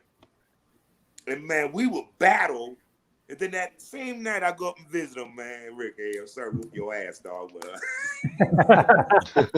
Are you still in touch with him? Yeah, I talked to him. We don't keep in contact a lot. I texted him a couple of weeks ago. We talked a little bit here and there. Yeah, he watches the show often. You know. Still hasn't come on to guest though, but he watches. Oh, the show you know, often. that's Ricky, man. Ricky, Ricky, man. He the Matt Daddy. You know, he's the king. You gotta send him a pint of Ginebra or something, man. He might get on the show. For me, just send me some San Miguel beer, and I'm happy. But no, Yeah, right. but no, that's Rick, man. He talked to me the other day, and he said, "Yeah, Dennis, man, they've been trying to get me." I said, "Rick, they're gonna get you, dog." So yeah, he'll be I hope awesome. he comes on. I hope he finds the time. He's busy with the online learning thing at his school. Yeah. Next photo, Yanks. Next photo. Wow. How about this? You talk about Francois Wise on the left, Francois Michael Wise, Hackett in the middle, Norman Black on the right. Norman we were Black just talking. right there. Yeah, These are the you guys you were mentioned talking those about. three. There, Yeah. Wow, that's back in the day, dog. You ain't lying. Yeah, that's what we do. Man. That's what we do here on this show. We bring back memories here. Yeah. And you know what? And you guys bring back good memories, man. And you know what kills me? These were battles. Every game, you went home hurt. You did not go home without any bruises. You had bruises on your body left and right, man. It was part of the game. And see, Franz and my boy, what's his name? And they had to play hard, man, because they knew their job was ready to go. See, and they was kind of jealous about me and Jeff a lot. I knew they were too, because it's me and Jeff on a national team. And we was like really living like, we living.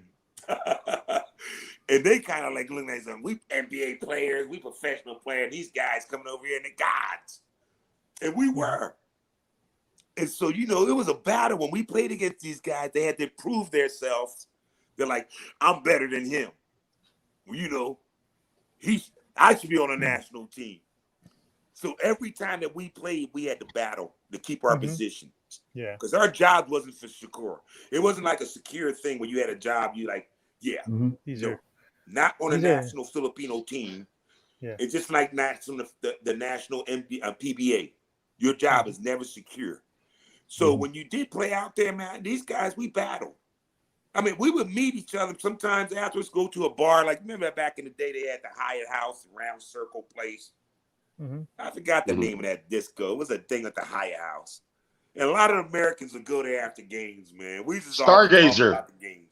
What was it? That'd be Stargazer. Yeah. Stargazer would be the name of the place. Silahi Hotel. Manila was the place. Manila was the place back in the day, man. That the Playboy Club and all that stuff. Yeah, the Playboy Club, Silahis, right? Exactly. But I say NBA players, PBA players, which I'm saying, professional players. We would go in them places, man. We wasn't professional, but all the professional players go, man. Everybody would have fun. Yeah. Sit around, talk after the games, eyes all black. Bust one guy's mouth. But we would sit and go to places, man. It was nice. Mm-hmm.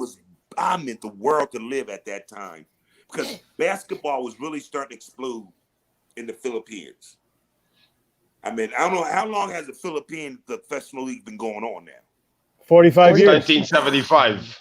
This is the 45th. This is the 45th year we're doing right now. Wow. Yeah. But the years that it really took off, I would say from the 70s, 80s, and 90s, that was when it really just exploded because that's when the league really became that big league. Right. And that was and then these guys you're playing against in these photos are three of the best imports that ever played in the PBA. And hardcore. Mm-hmm. These guys stuck. I mean, you got guys like that, man. But I miss it, man. I'm hoping one of these days we're gonna come down there. I'll come down there. Is it down or up? No, down. Down, right? Down. Yeah. It's down. It's down. You can come down. Yeah. Francois was our guest also last. And Norman Black has been our guest. It's just Michael Hackett we're looking for. Wow.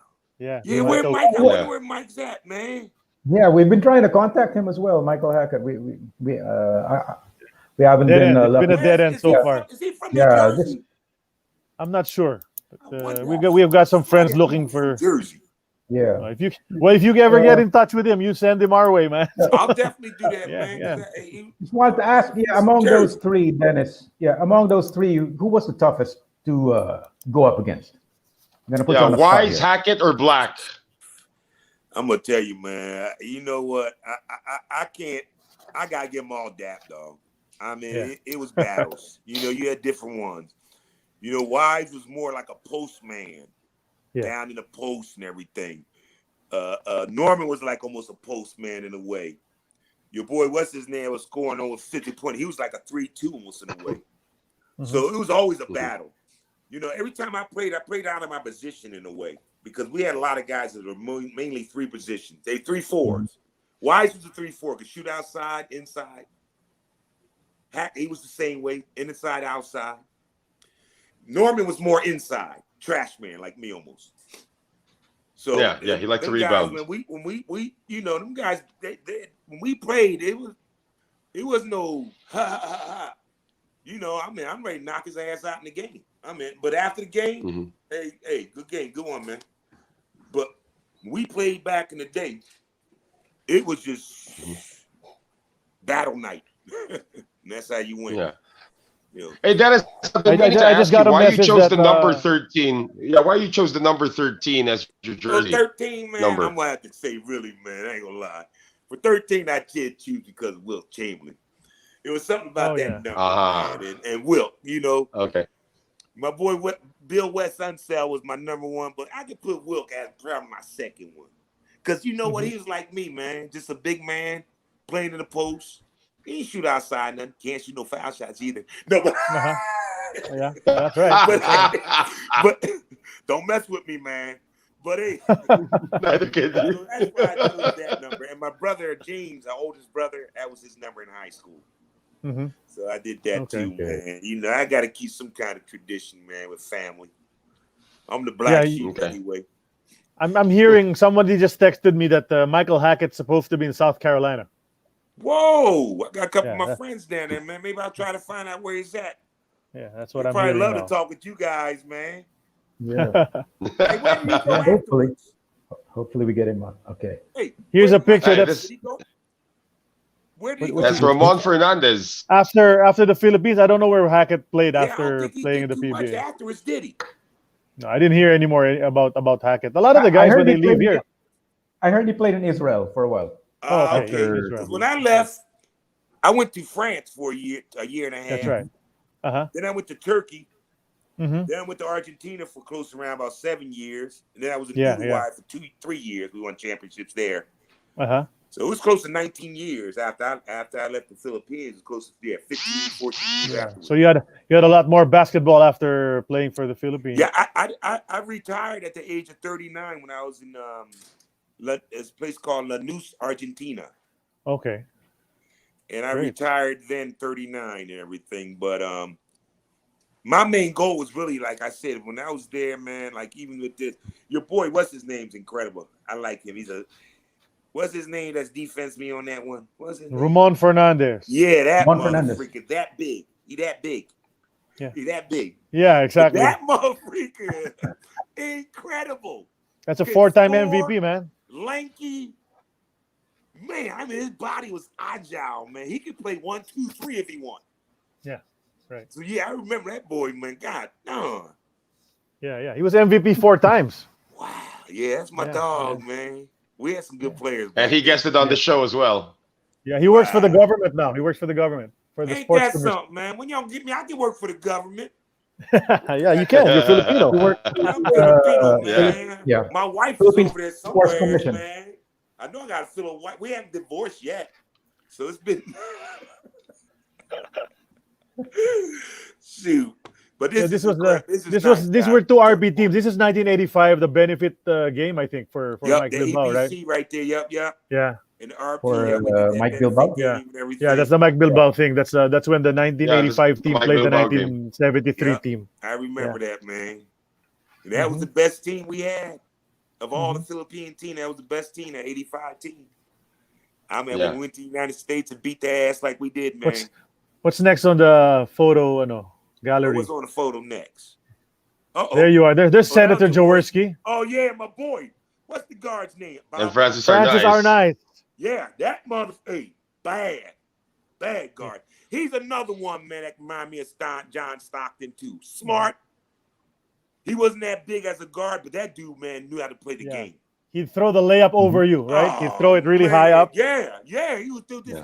That kind of, I mean, these guys back then played. Well, and Jaworski played like a center, too. He ain't played just a guard. He was like 1, 2, 3, Oh, he used to be a center. He used to be a center. I mean, he would pull out one of his players and defense me.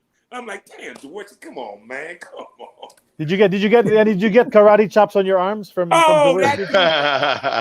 Number one, man, he would chop you up left and right, man. That's all he did back in the day. Kick your arms up, man. And wouldn't smile at you either. Look at you like you crazy. Then after the game, how you doing, Dennis? Man, forget you, man. You try to kill me.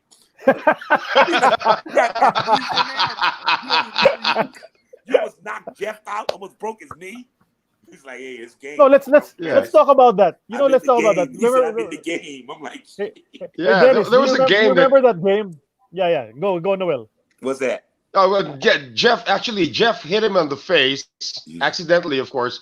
Yeah, he had to be brought to the hospital. He got stitched up, then came back. You guys were leading by about 17 points, and you lost the game. I remember because he came back from the hospital. What was your memory of that?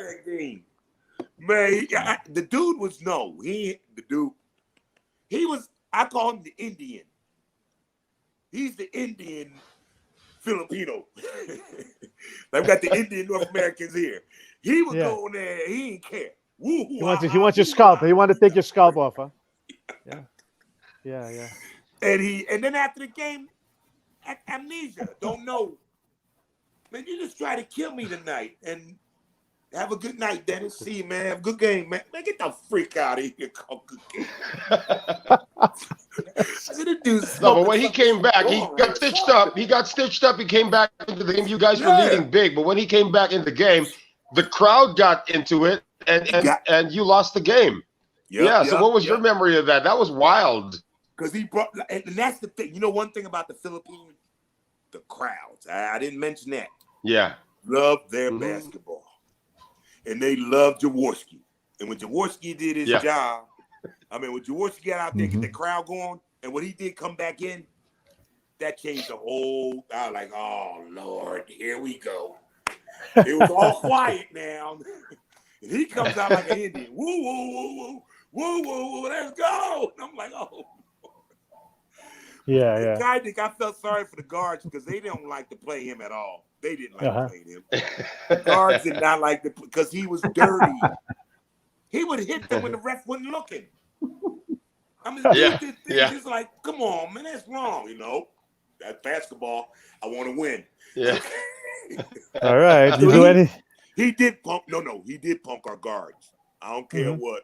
Yeah. But Pluma said they all got punked by him. They were scared of him. Because you didn't know what he would do. His face, man, he look at you like in the game. He wasn't there. Something was not clicking. Where you at? Nobody liked to play against him. But that's how it was. right. That's why he's the winner. That's why he's the winner. And you're right. You're right. He would say, he would talk to you. Exactly. He's a politician. That's why after the game, he'd beat you up during the game and say hi to you after. Yeah, and smile, hug you, take a picture with you, man. Press your eye out.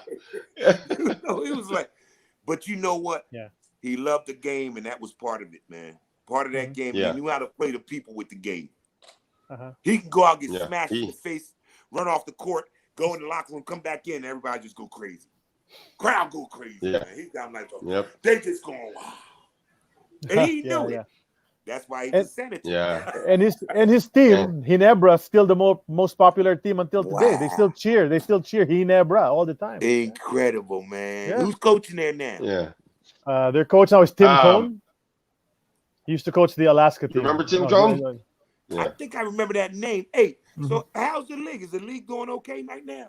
Yeah, they're in the bubble right now. That's where Noel is. I'm in a bubble. Yeah, I'm in the bubble right now with the league. So we're almost done with the preliminaries. Yeah, we're in a bubble. We're staying here for 2 months. Staying here for about a little over 2 months. We're in Pampanga. We're in Clark. Clark. Oh, y'all been in Clark. Yeah. Wow. So they want to keep it down Manila, huh? Mm-hmm. There wasn't. They found a nice the place pandemic's still ongoing. Oh, I got you, brother. Okay, I got you. That's messed up, man. Yeah, it's like the NBA going to Orlando. Oh man. Hey, so they got the 2 Americans per team? No, it's all Filipino. No, this is not all Filipino right now. Oh crap. Yeah. Hey, so they got some big boys? Yeah, they're big guys already. Got we got big 6'9", boys 6'10" now, Filipinos now. Wow, it's different. See, back then we didn't have all the big boys, man. Yeah, there's some. There's a few. Wow, man. Yeah, there's this guy right now you probably want to play against him. He's 6-time MVP already, 6 in a row. His name's Junmar Fajardo, 6'10" from Cebu. Hey, but big dog.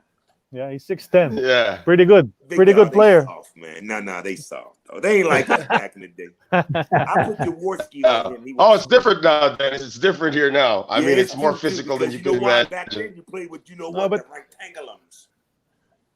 You know what they call toros, the balls. Back then you played. That right there was fighting. That team right there, you fought. All them look at that. This is a great team. Every day. Wow. It's the 85 team. Yeah. This is the 85. Yeah, we need to talk about the 84 and 85 tournaments, man. Let's get into that.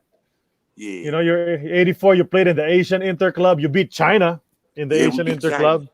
Mm-hmm. Yeah, then you played the World Interclub. How was that playing in the World Interclub, Dennis? You played against guys like David Robinson, Chuck Person, Razan Petrovic. It was the best thing. I mean, we was like little kids, man. I forgot, where was it at again? The World Interclub. That was in Spain. That was in Spain. Spain. We went and visit the big San Miguel in Spain and everything there. Oh yeah, you're right. It was another world. We should have won more games then. We lost against the United States for 8 points. Mm-hmm. And our boys, we should have won that. I think we beat Italy, the Banco Roma. Yes. Banco Roma, right. You beat them. You lost by 1 point to Brazil. You lost by 1 point to Brazil. Yeah, and they came, the coach from the National American team came to us and said, really, guys, y'all won. He came to me and Jeb and said, y'all beat us. And that's when I think David Robinson was playing there. He had 8 points that game. That's right. And Chuck Person was on that team. We ended up switching jerseys and all that stuff. And it was like, and he said, you boys, I ain't lying. He said, man, we thought we was done. Mm-hmm. And with the team, we became that team was like the Cinderella team over there. Everybody loved them. You played against they played hard, and they knew we was playing against over our heads. We was playing against professional players. All the other teams, France, Italy, and all that was professional players. Yeah, Banco Roma, professional. European professional basketball. All these young guys here, Puma, look at their faces, man. You can tell they're babies. Mm-hmm. They're babies. Yeah. Look at Jerry Cordiniera. He's a kid. They're professional players. And you lost to Yugoslavia. Look at our team. Yugoslavia beat you by 25. Yeah. After that was Nietzsche. He was what, 6'4", 6'5", 6'4". Yeah. Tonichi. Tonichi, yeah. What's his name? Yeah, thereabouts. He lives in LA now. Oh, Dignadice? Dignazizi. Yves, Yeah. Dignanisi. Man, Even Yeah, that's Ives. three guys. We was Yeah, only he's in went from the Torrance. post. And I ain't lying. Dignazizi, if he had half the brains, no, that's my boy. I love him. That dude was good. No. Yeah, no doubt. He with me, him in the post, and what's the name? I keep forgetting the name. What was the other post player? Tonichi. Dimitri. Which one? Tonichi. But man, when they would get on the court, you know what they were Which scared one? of? Me. They wasn't scared of the players. They were scared of me because I would cuss them out. They didn't block out and get that rebound because we was the trash men. And so anything they did wrong, they look at me, oh, that is going. But you know, they played that post with me hardcore. And I had to be in their bus that we could play against players from Roma. You had guys from Brazil. What's his name?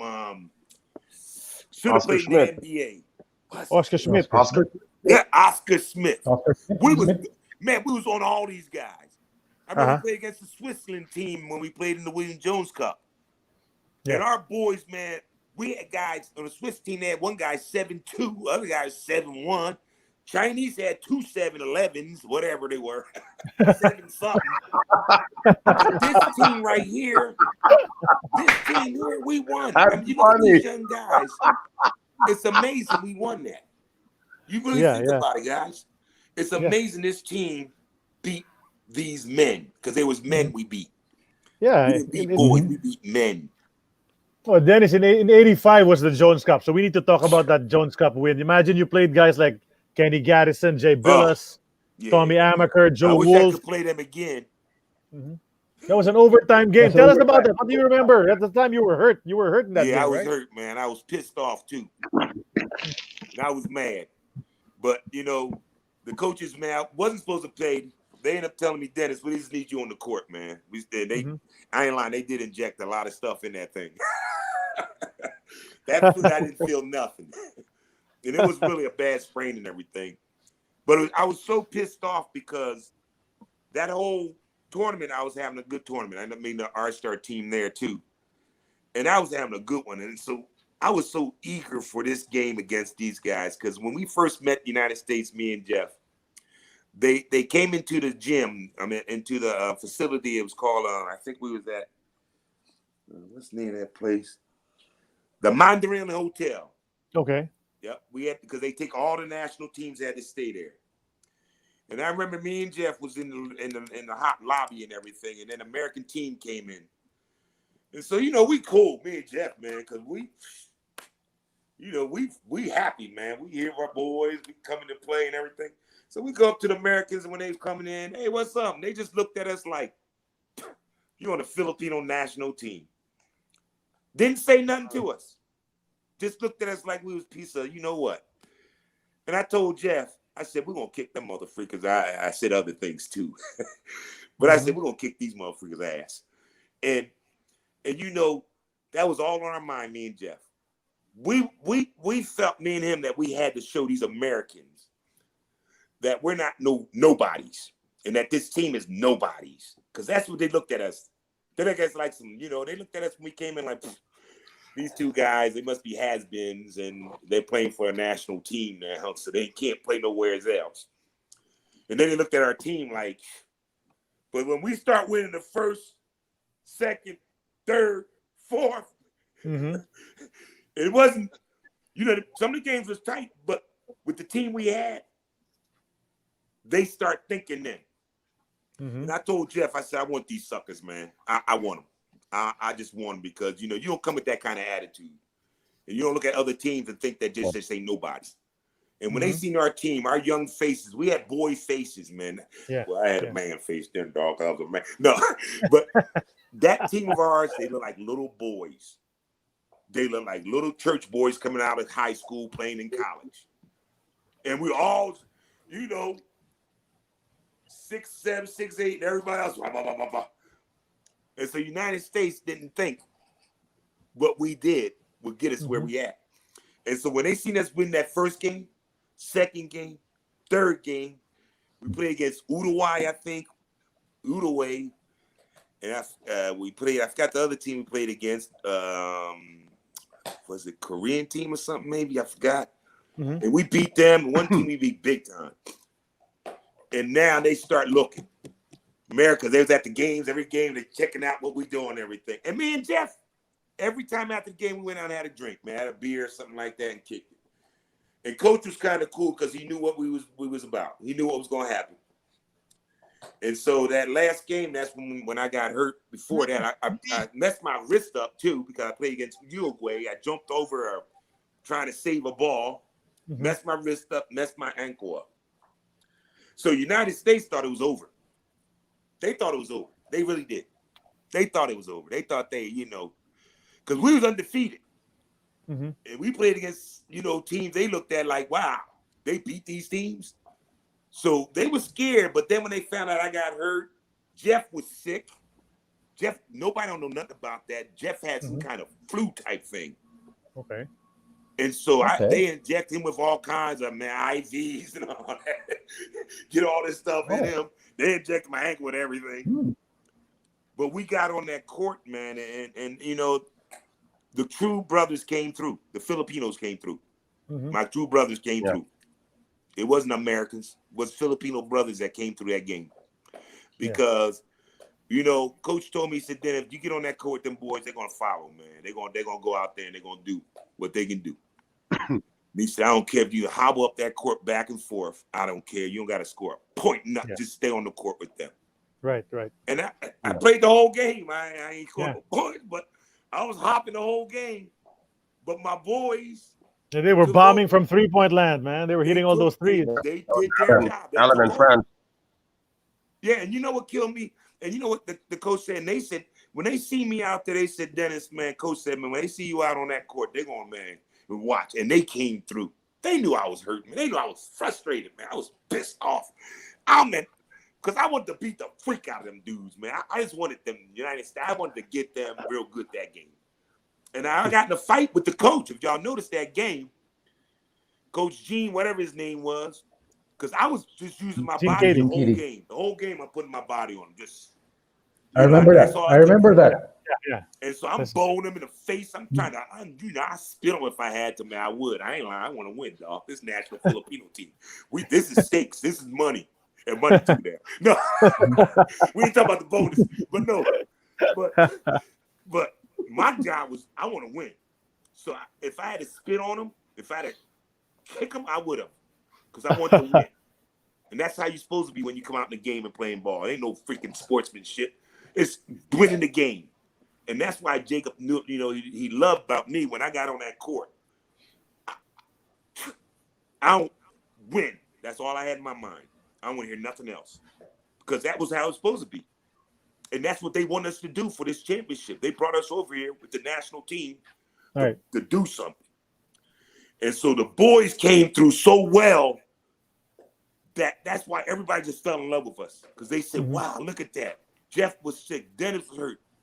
And the brothers, they came through together. We got you, Dennis and Jeff. Yeah. Look, man, I'm going to hit this, man. Yeah. Give me a pick, Dennis. Get that rebound and just give it back to me.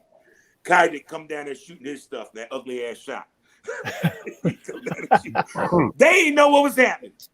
The Americans couldn't understand. Hey, France also hit a few of that shot. How France got knocked down a couple times. I thought he was going to get back up one time. And of course, Chip did his thing too. Chip, man, I was Chip came through, and I remember the coach almost came on the court with me because he was getting mad because I was pounding his player, and I told him, I said, listen, come on the court. I said, I ain't these punk you coaching now. Come on my court now to play. And he just kept talking. And I knew he was hating. Yeah. Right. That was the coach of Purdue. Yeah. I'm like, man, you ain't coaching no college. I remember that. I'm over here playing on a national team. You can't call me no sissy and nothing like that. Man, I went off. No, and then the crazy thing was off when I was hit his player and talked to him. Yeah. And after you guys won, the faces of the players of the US, they were all like, they couldn't believe that you guys beat them, right? Yeah, they was like, no, they just And Jeff fouled out that game, I think. Mm-hmm. I think Jeff might have fouled out near the end. Hmm. It was He just did. my Hopalong Cassidy and my boys and Chip. Yeah. And they could not believe.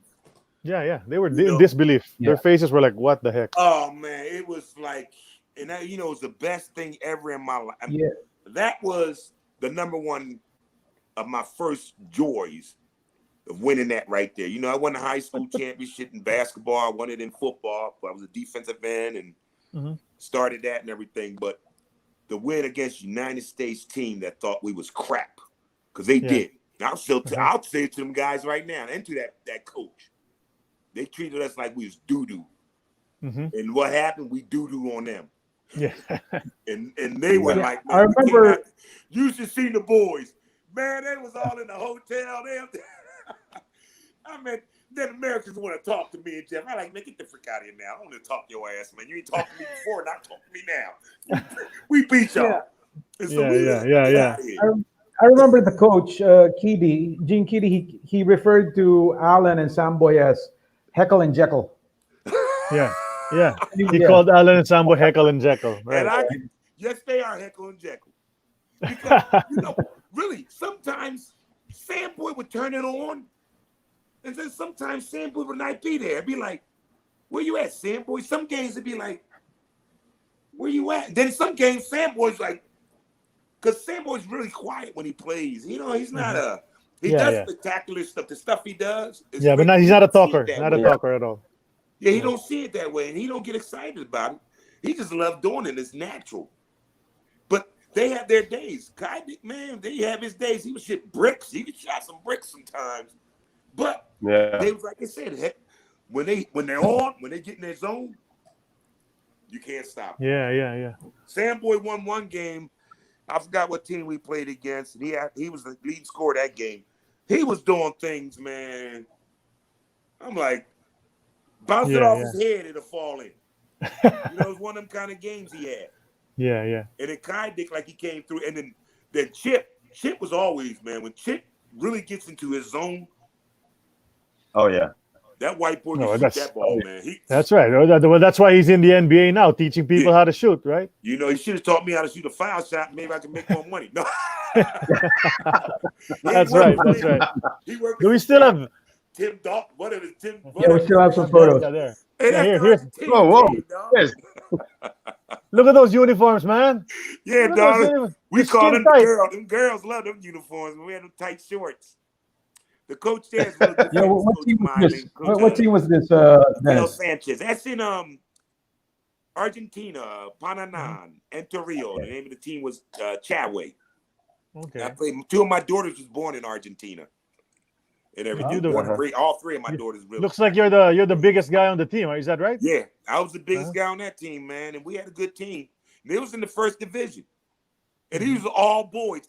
It was something about me when I played with most of my teams I go to play with. It seemed like I played with a lot of, maybe that's part of my job to just be with younger kids, because these guys was young too, these players. Yeah, they look it. And I beat them all up. And most of the guys, 3 of them playing on the national team back in the day. And guy named Delfino is the one guy that's always to my. I'm there, and then you go to my the big guy always in my line to the end. His son plays for the NBA, Delfino.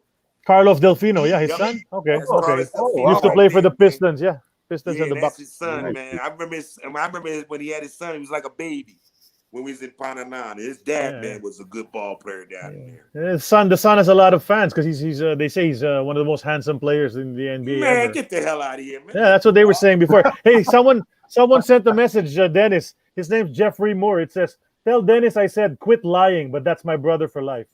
Hey, why just man? There's the message. Hey, there it is. There's the message. Quit lying. Hey, if he's willing to come on, we're all okay. I'll get him on for you next week. Yeah, no joke. Man, I'm talking about big dog. Just let me know. Next photo. True brother. Hey, you talking about a true brother? Yeah. We lived 5 years together in the Philippines, man. That's your boy. I got my brothers I love here and everything. My true blood brothers. Jeff is a true blood brother, man. Mm-hmm. We've been through a lot together, and man, to stick it out that we did in the Philippines by ourselves, man, with Jacob, with everybody over there. I mean, Jeff came from a hard life too. You know, he's from Tucson, and he had a big family too. I think it's 8 of them in his family too. Mm-hmm. But me and him, man, I ain't lying. It was the best time ever. And you know what? Memories that will never fade, man, because people don't understand that, you know. But Alan Kayedik has a YouTube channel. He just posted now. He's going to upload later today your game against Italy, 1985 Jones Cup. He got the Italy game? Yeah, he's going to load it up later, so check it out. Oh, no. On his YouTube channel. Embarrass me like that, man. And you know what I like? Hey, what I would like, hopefully, if everything hopefully is pandemic and all this comes down, yeah, I want me and my boy Jeff, we want to get over there. We're going to come over Come there. on, yeah. Everyone's going to be happy to see you. We're going to come over there and have a nice Yeah, time. we'll be here for you. Everybody, all the boys. Hey, now all the boys are still kicking, right? Yeah, a lot of them are still around. Well, there's a couple who left us already, but like Teddy's gone and Alfie's gone. Yeah, Alfie Almario passed away in 2000, I think. How old was he then? He was young. I He was know. like 40. He was 39. He had a heart attack. Not even 40, yeah. Yeah. Oh, man. And I don't know if you heard Sam Boy suffered a stroke a few years how's ago. Sam Boy doing now, big dog? He's bedridden. Yeah. He's bedridden, yeah. He's kind of bedridden. He had a heart attack playing a basketball game, but see, that's why I call it quit. Yeah, He asked me to play some games. I said, shoot, I can't. No, next photo already. Let's go. I said, you put a penny in front of me, I'll be able to jump over. Si rebota still. What's he saying? Yeah, that's back in the day. You know, my main job, and everybody didn't understand back there, and that's why a lot of Americans was excited, kind of confused with me when I played in other countries. My job was to rebound. I may score 14 points a game, but I get rebounds, and that's look at your rebounds. 18, 17. Yeah. My God. And I love doing it. That was my points. You know, and people didn't understand that back in the day, you know, I was so-called before Dennis Rodman. You know, that's all he did. Yeah, that's right. Look at a bunch of them back, and that's what my job was, and I enjoyed it. And it was kind of hard to find players that just want to do the dirty work, the trash work. And so when you get them trash players, you keep them around because you got the good players who can do everything else for them. Right, that's right. And for me, I didn't get mad. I got mad when my ball players didn't make the shots because then I had to go get the rebound and give it back to them again. And so now if I got to give them to a couple times back, they ain't shoot no more. But you know, that was my thing. And so our team, and Jake knew everybody on the team. That guy was a smart, hell of a coach, man. This dude was so smooth, man. And he knew every player. And he knew how to put them in like a chess, you know, so this chess game. He'll put this one here and there. You know, Dennis, I might have 4 fouls. He might still keep me in there because he know, okay, I don't know Dennis. He knows he got 4 fouls. He got to be this way. Mm-hmm. But he played the game the right way, and he put the right ball players in that time.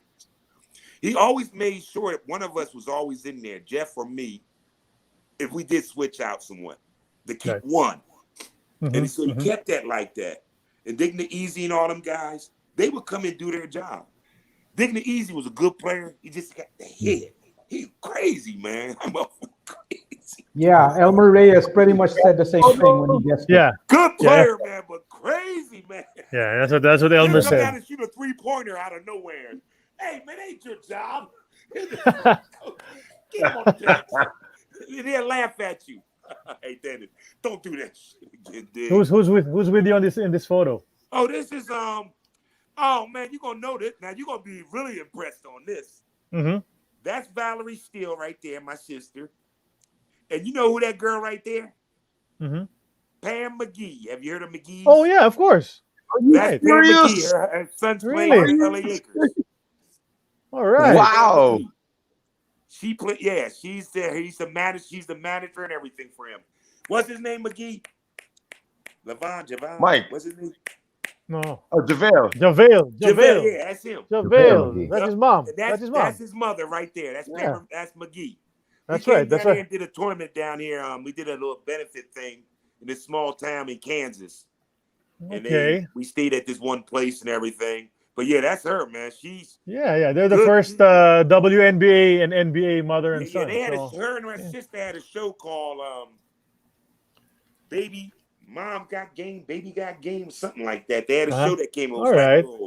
Like one of them little shows that they do to. Yeah, he's a 3-time NBA champion, JaVale McGee. I know. She's a big time mom, man. Good people. And he almost played for the Philippines too. They were trying to get him to be the naturalized of the Philippines. Yeah, they almost got him. That's right. That's right. He just didn't push through. If you look at his game ain't all that. He's just a big dude, and he got in.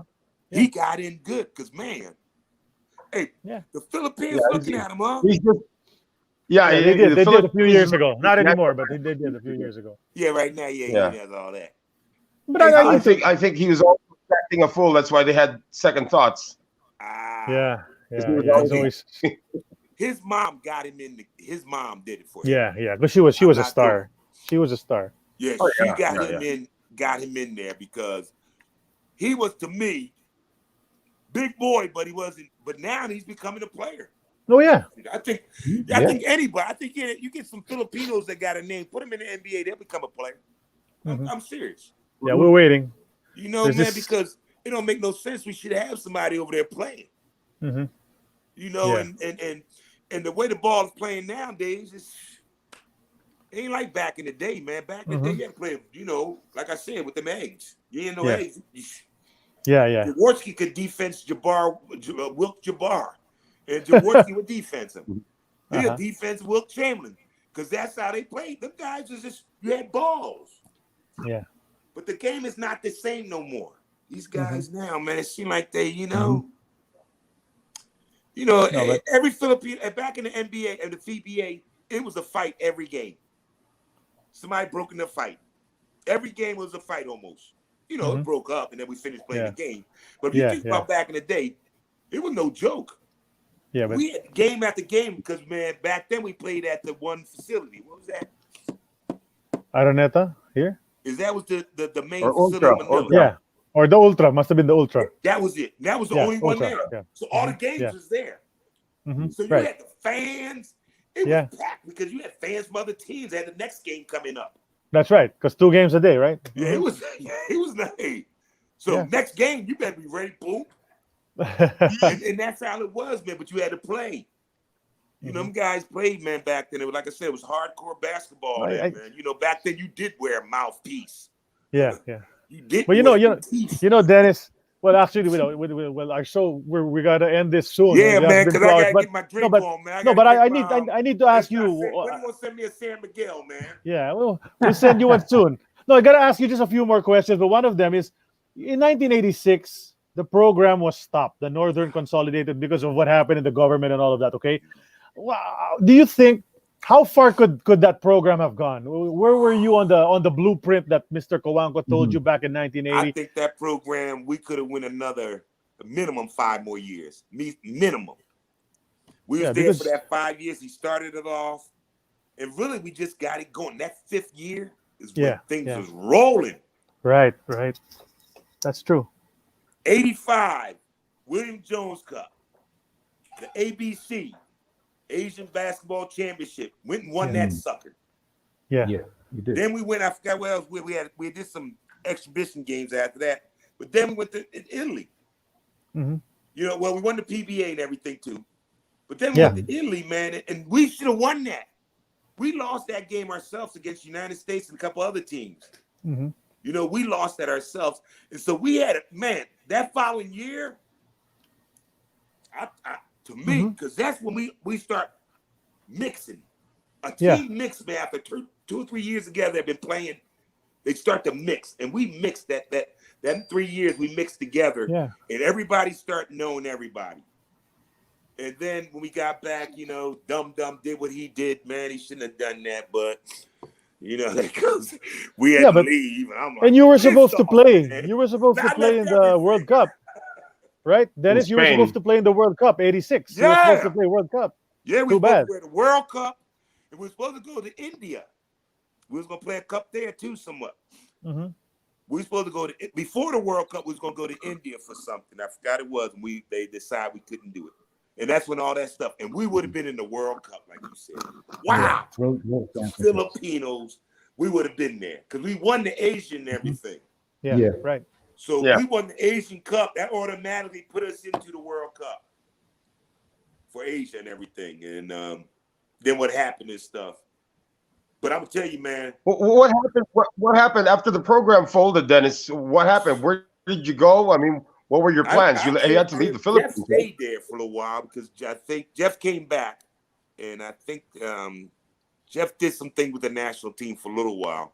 But when I left from Italy, when we played that last time there, and when we went to Italy and played, I came, and we had all the issue. That's when the team from France and I had a couple other teams come up on me. And I talked to Jacob, and he is saying, Dennis, I don't know how the program's going to be right now. A lot of stuff's going on bad. And he knew the insight. Hey, dog. That's my dog, man, pushing over stuff. But he knew something was going on. And he said, right now we're going to slow things down, go home for a little while and wait till some things rest. That's when they went through all the problems with Aquino. And, we had the big issue at that time with Marcos and everything. And we had to leave like quick. I mean, we stayed for a little while, and it was so bad, man. I mean, I cried in a way because I'm like, damn. I mean, everything I had. I left my dog. And it was getting bad. That's when they start storming the house, the president place, and they start doing rioting and all that. And Jake was like, man, we got to get y'all guys. I didn't want to go. I was like, shit, I sit back here, relax. I'll stay at Greenwich Village, sit up there and just wait. Hopefully it'll pass. It didn't pass. So Jeff went back, and then I went over to France. I went to Turkey. I went there and played for like six months or so when I went to Turkey and everything. And then I ended up going over to South America, Argentina and everything. They had a nice league over there. And that's when I just stayed over there from then on. The program went then, and that's when Ron Jacobs stuff happened with him and everything, and so boom. But my plan was to stay there forever. I mean, I was not joking. How were the conditions? How were the conditions playing in those other countries? Were there anything like the conditions you were in, staying in a condominium here in the Philippines? Was it like that in South America, Turkey? Yeah, no. Philippines, I'm gonna tell you, number one. Anywhere you go, when we went to the Philippines, ain't no country in the world gonna do what they did. When I went there, man, I was a king. I was a king, man. It was incredible. I went to the other countries. They took care of me. Got, made good money and everything. Right now, like I said, I'm retired and all that stuff. But them countries took care of me and everything that I played in and everything, my girls and all that. But of all the countries, that's the first, you think about the first place you ever been in your life that was another world. And almost like a dream in a way, because people talk about the Philippines being a third world country, and when I got there, I ain't look at it like that. I'm like, damn, this ain't what? They talking about the Philippines. I mean, my parents, nobody knew about the Philippines. Maybe missionaries. Which I'm a Jehovah's Witness now, so we got our brothers over there. But when I got over there, I ain't know nothing. But man, the people were so nice. I was like, don't even know you. And we was just there for the first week. How they accepted us so well. So we went and visited different places, and the people, every place we went, it was like, welcome, mabuhay. And so, my mind was set. I was going to be in the Philippines forever. I was going to come back. I was telling parents and everything, y'all can come and visit me out here, because out here I'm a king. And the people was just impressive to me, man. Just the things we did, and so it kind of hit real bad and everything that we had to leave. Hopefully you can visit soon. Definitely. Reunion of sorts. Yeah, I hope you have a reunion, because you know, big old prawns. Man. What's the big old prawns? Yeah. That's right. Ron Jacobs had passed away already. Shoot, man, you talking about good eating? Man, I was eating good over there, dog. I had the best, man.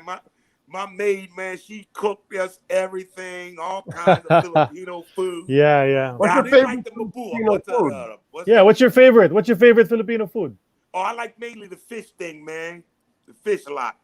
Brother Mhm. said she cooked me up a lot of fish, man. My Bangus. girl fried up for me, man. Get some of that rice, get some of them plantains and all that. And No, it was good. Hey, I thought you liked the balut. oh no. I tried to do that Hey, you're stuff, never dog, fully but I seen that Filipino until you have motherfucker the looking balloon. at me, that little chicken looking at me with the eyes. I remember this. Give you one more example, then we got to go. We Yeah. was at an international party with embassy. We was at a big embassy party. This was with Frederick Marcos, because we was a national team. Yeah. So we was at this big party, and Ron Jacob knows I'm loudmouth. Y'all guys know I'm a loudmouth. And so he said, listen, Dennis, we're going to have a lot of ambassadors and all that stuff here. People from around the world, country. You're going to be meeting these people. You're on a national Filipino team. So don't be saying nothing stupid. You know, don't, the food, whatever they don't. And so the first thing I come out there and they got a whole bowl of fish head soup. And my coach looked at me like, oh no, he gonna say something. And Kawako was looking at me and somebody else. And I said, man, I just can't look at nobody that's looking at me. I can't eat nobody when they looking at me. And the fish heads. The coach was like, Dennis, come on, man. But it was just the fun of learning things over there. You know? And I would never do that. And I explored all that kind of stuff because I would never think about eating that kind. I'm from Camden, New Jersey. We talking about soul food. You talking about, we don't eat food from other countries. And so it was a whole new experience coming over there, man. And I ain't lying. Enjoyed it. Well, we're glad that fishing out there too. I used to go fishing too back there. In Manila Bay, they would take me out there, man, go fishing. Right. Okay. Yeah. Well, just to update you, of course, the coach Ron Jacobs had left us already, and I believe that was 2015, guys, 2016? 2015, huh? Yeah, 2016. And Ambassador Kawako passed away this year. Wow. Yeah. Dunding passed away this year, so just a few months ago. You know what? Did he, how old was he? He was 84, I think. 84. 84. So he died 84. nice. He didn't have no sickness, none, did he? Yeah. No, he was sick for a while. He had several surgeries and treatment and all of I'm that. gonna tell you, even him to go right now, he's still there, dog. Because I'm gonna tell you, he left a lot. Oh yeah. Country. And people never should forget that. That's right. What he did, That's man, true. I ain't lying. I met him as a man and as a father almost, man. He was like him and Jake was my father, me and Jeff. When we got over, they took care of us like, family.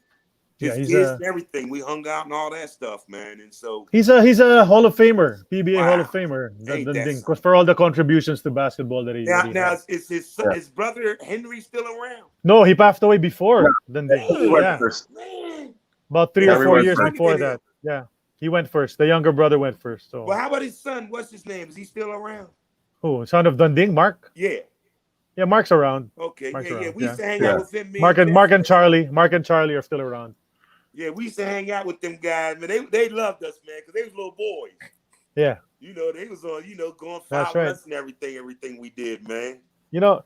It's really crazy, Dennis. We're glad that you enjoyed the Philippines. Man, You have I'm very glad sweet you memories. died. I'm just gonna ask you a bunch of questions. Just tell me your choice. Don't explain. Just tell me what your choice is. Okay, we call this X's or O's.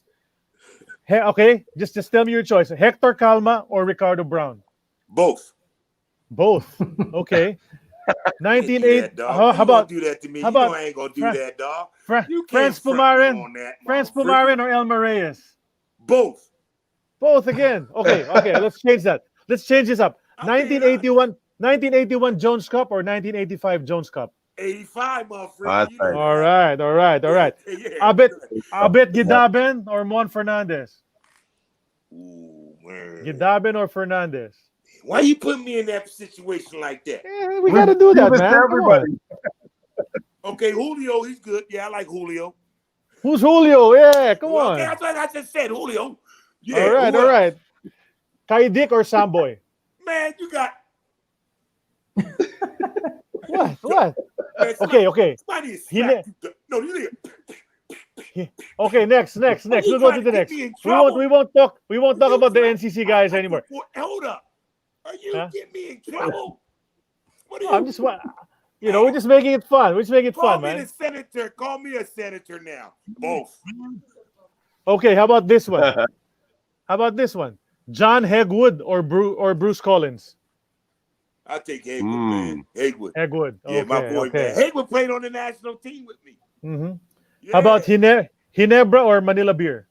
Oh, shit. Manila #1. Manila #1. Manila beer, man. I mean, hey, that's all I had on me, Manila beer. All right. Drazen Petrovic or Chuck Person? Who? Drazen Petrovic of Yugoslavia or Chuck Person of the U.S.? You played against them in the World Cup, in the World Interclub. Oh, no. You know what? Yeah. No, my boy, yeah. My boy, Petrovic, man. I played against him in France, too. He was on the Yugoslavian team. Yo, Petrovic, that's right. Bad boy. Petrovic. Okay. Bad boy, man. And then, last one. China or South Korea?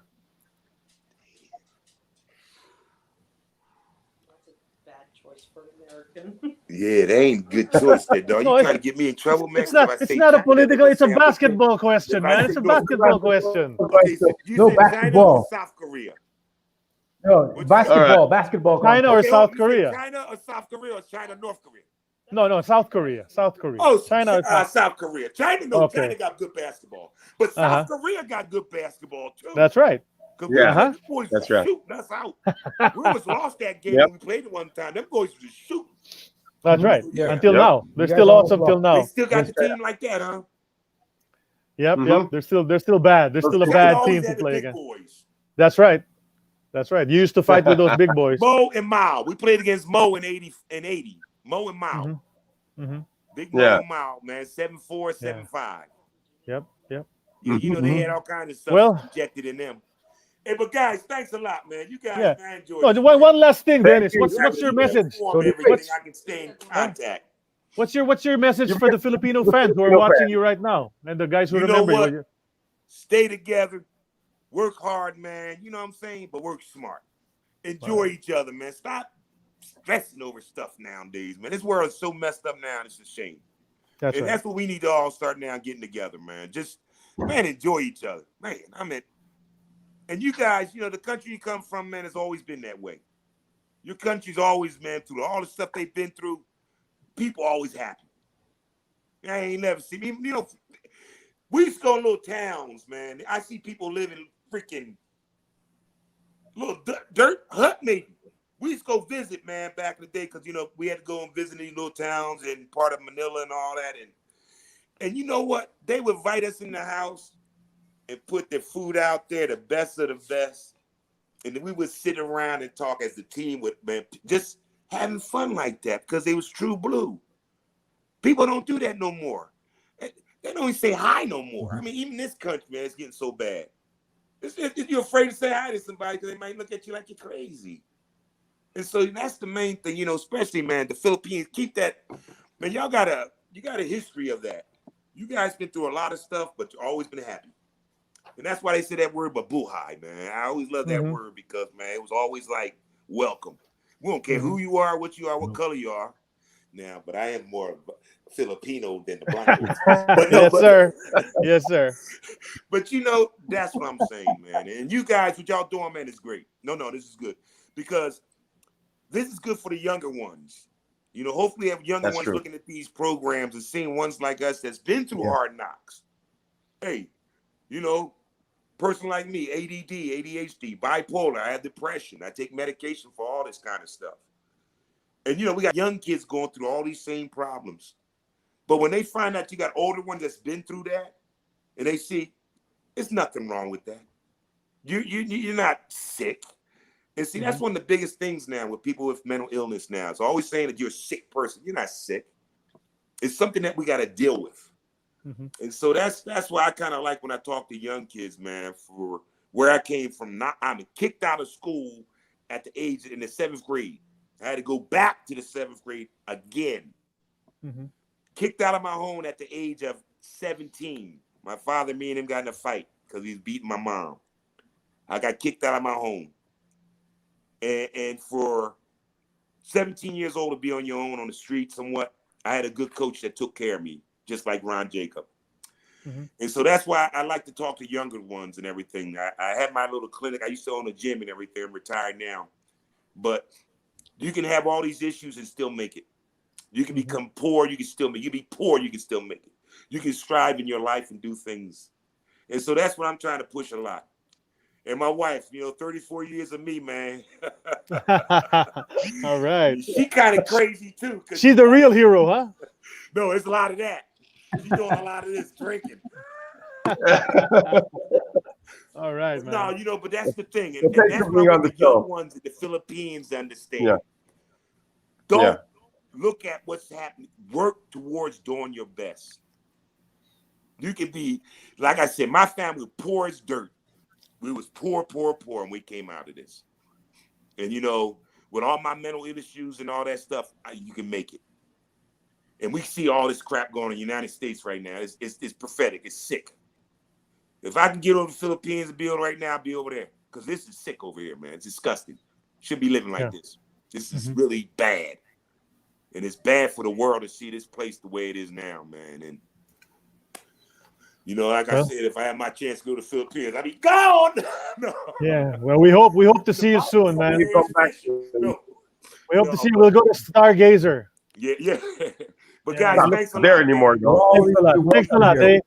It's been a great Yeah, 2 you're hours welcome. plus with Dennis I didn't know it Still. was that long. It's been 2 hours. Yes, You guys sir. got me. One of the mainstays More. of the NCC program back in the 80s. He's Filipino in his heart. And Played for always the will be Philippines. Filipino. Yes, sir. Mabuhay ka, Dennis Still. Hey. That's 57 episodes of An Eternity of Basketball. A great one we had today with Dennis. Words of Number one wisdom at the end program, man. as well. Yes, sir. Noel Zarate, Hey. Sid Ventura. Yeah. I'm Get Charlie my beer. I Cuna. want some Yeah. San Miguel and I want some Ginebra. I'm going to send you some cerveza negra, my friend. No problem. You guys, good All luck, right. man. Peace out. All right, man. Lots of love to you, Dennis. Still All right, okay. buddy. Thanks a lot. AEOB Good talk. Yeah, 57 is now in the books. Thanks for watching, everybody. Dennis, we love you, man. Take care. Adios. Guys, have a good one, brothers. Thanks a lot, man. Thank you. All right. Stay safe, everyone.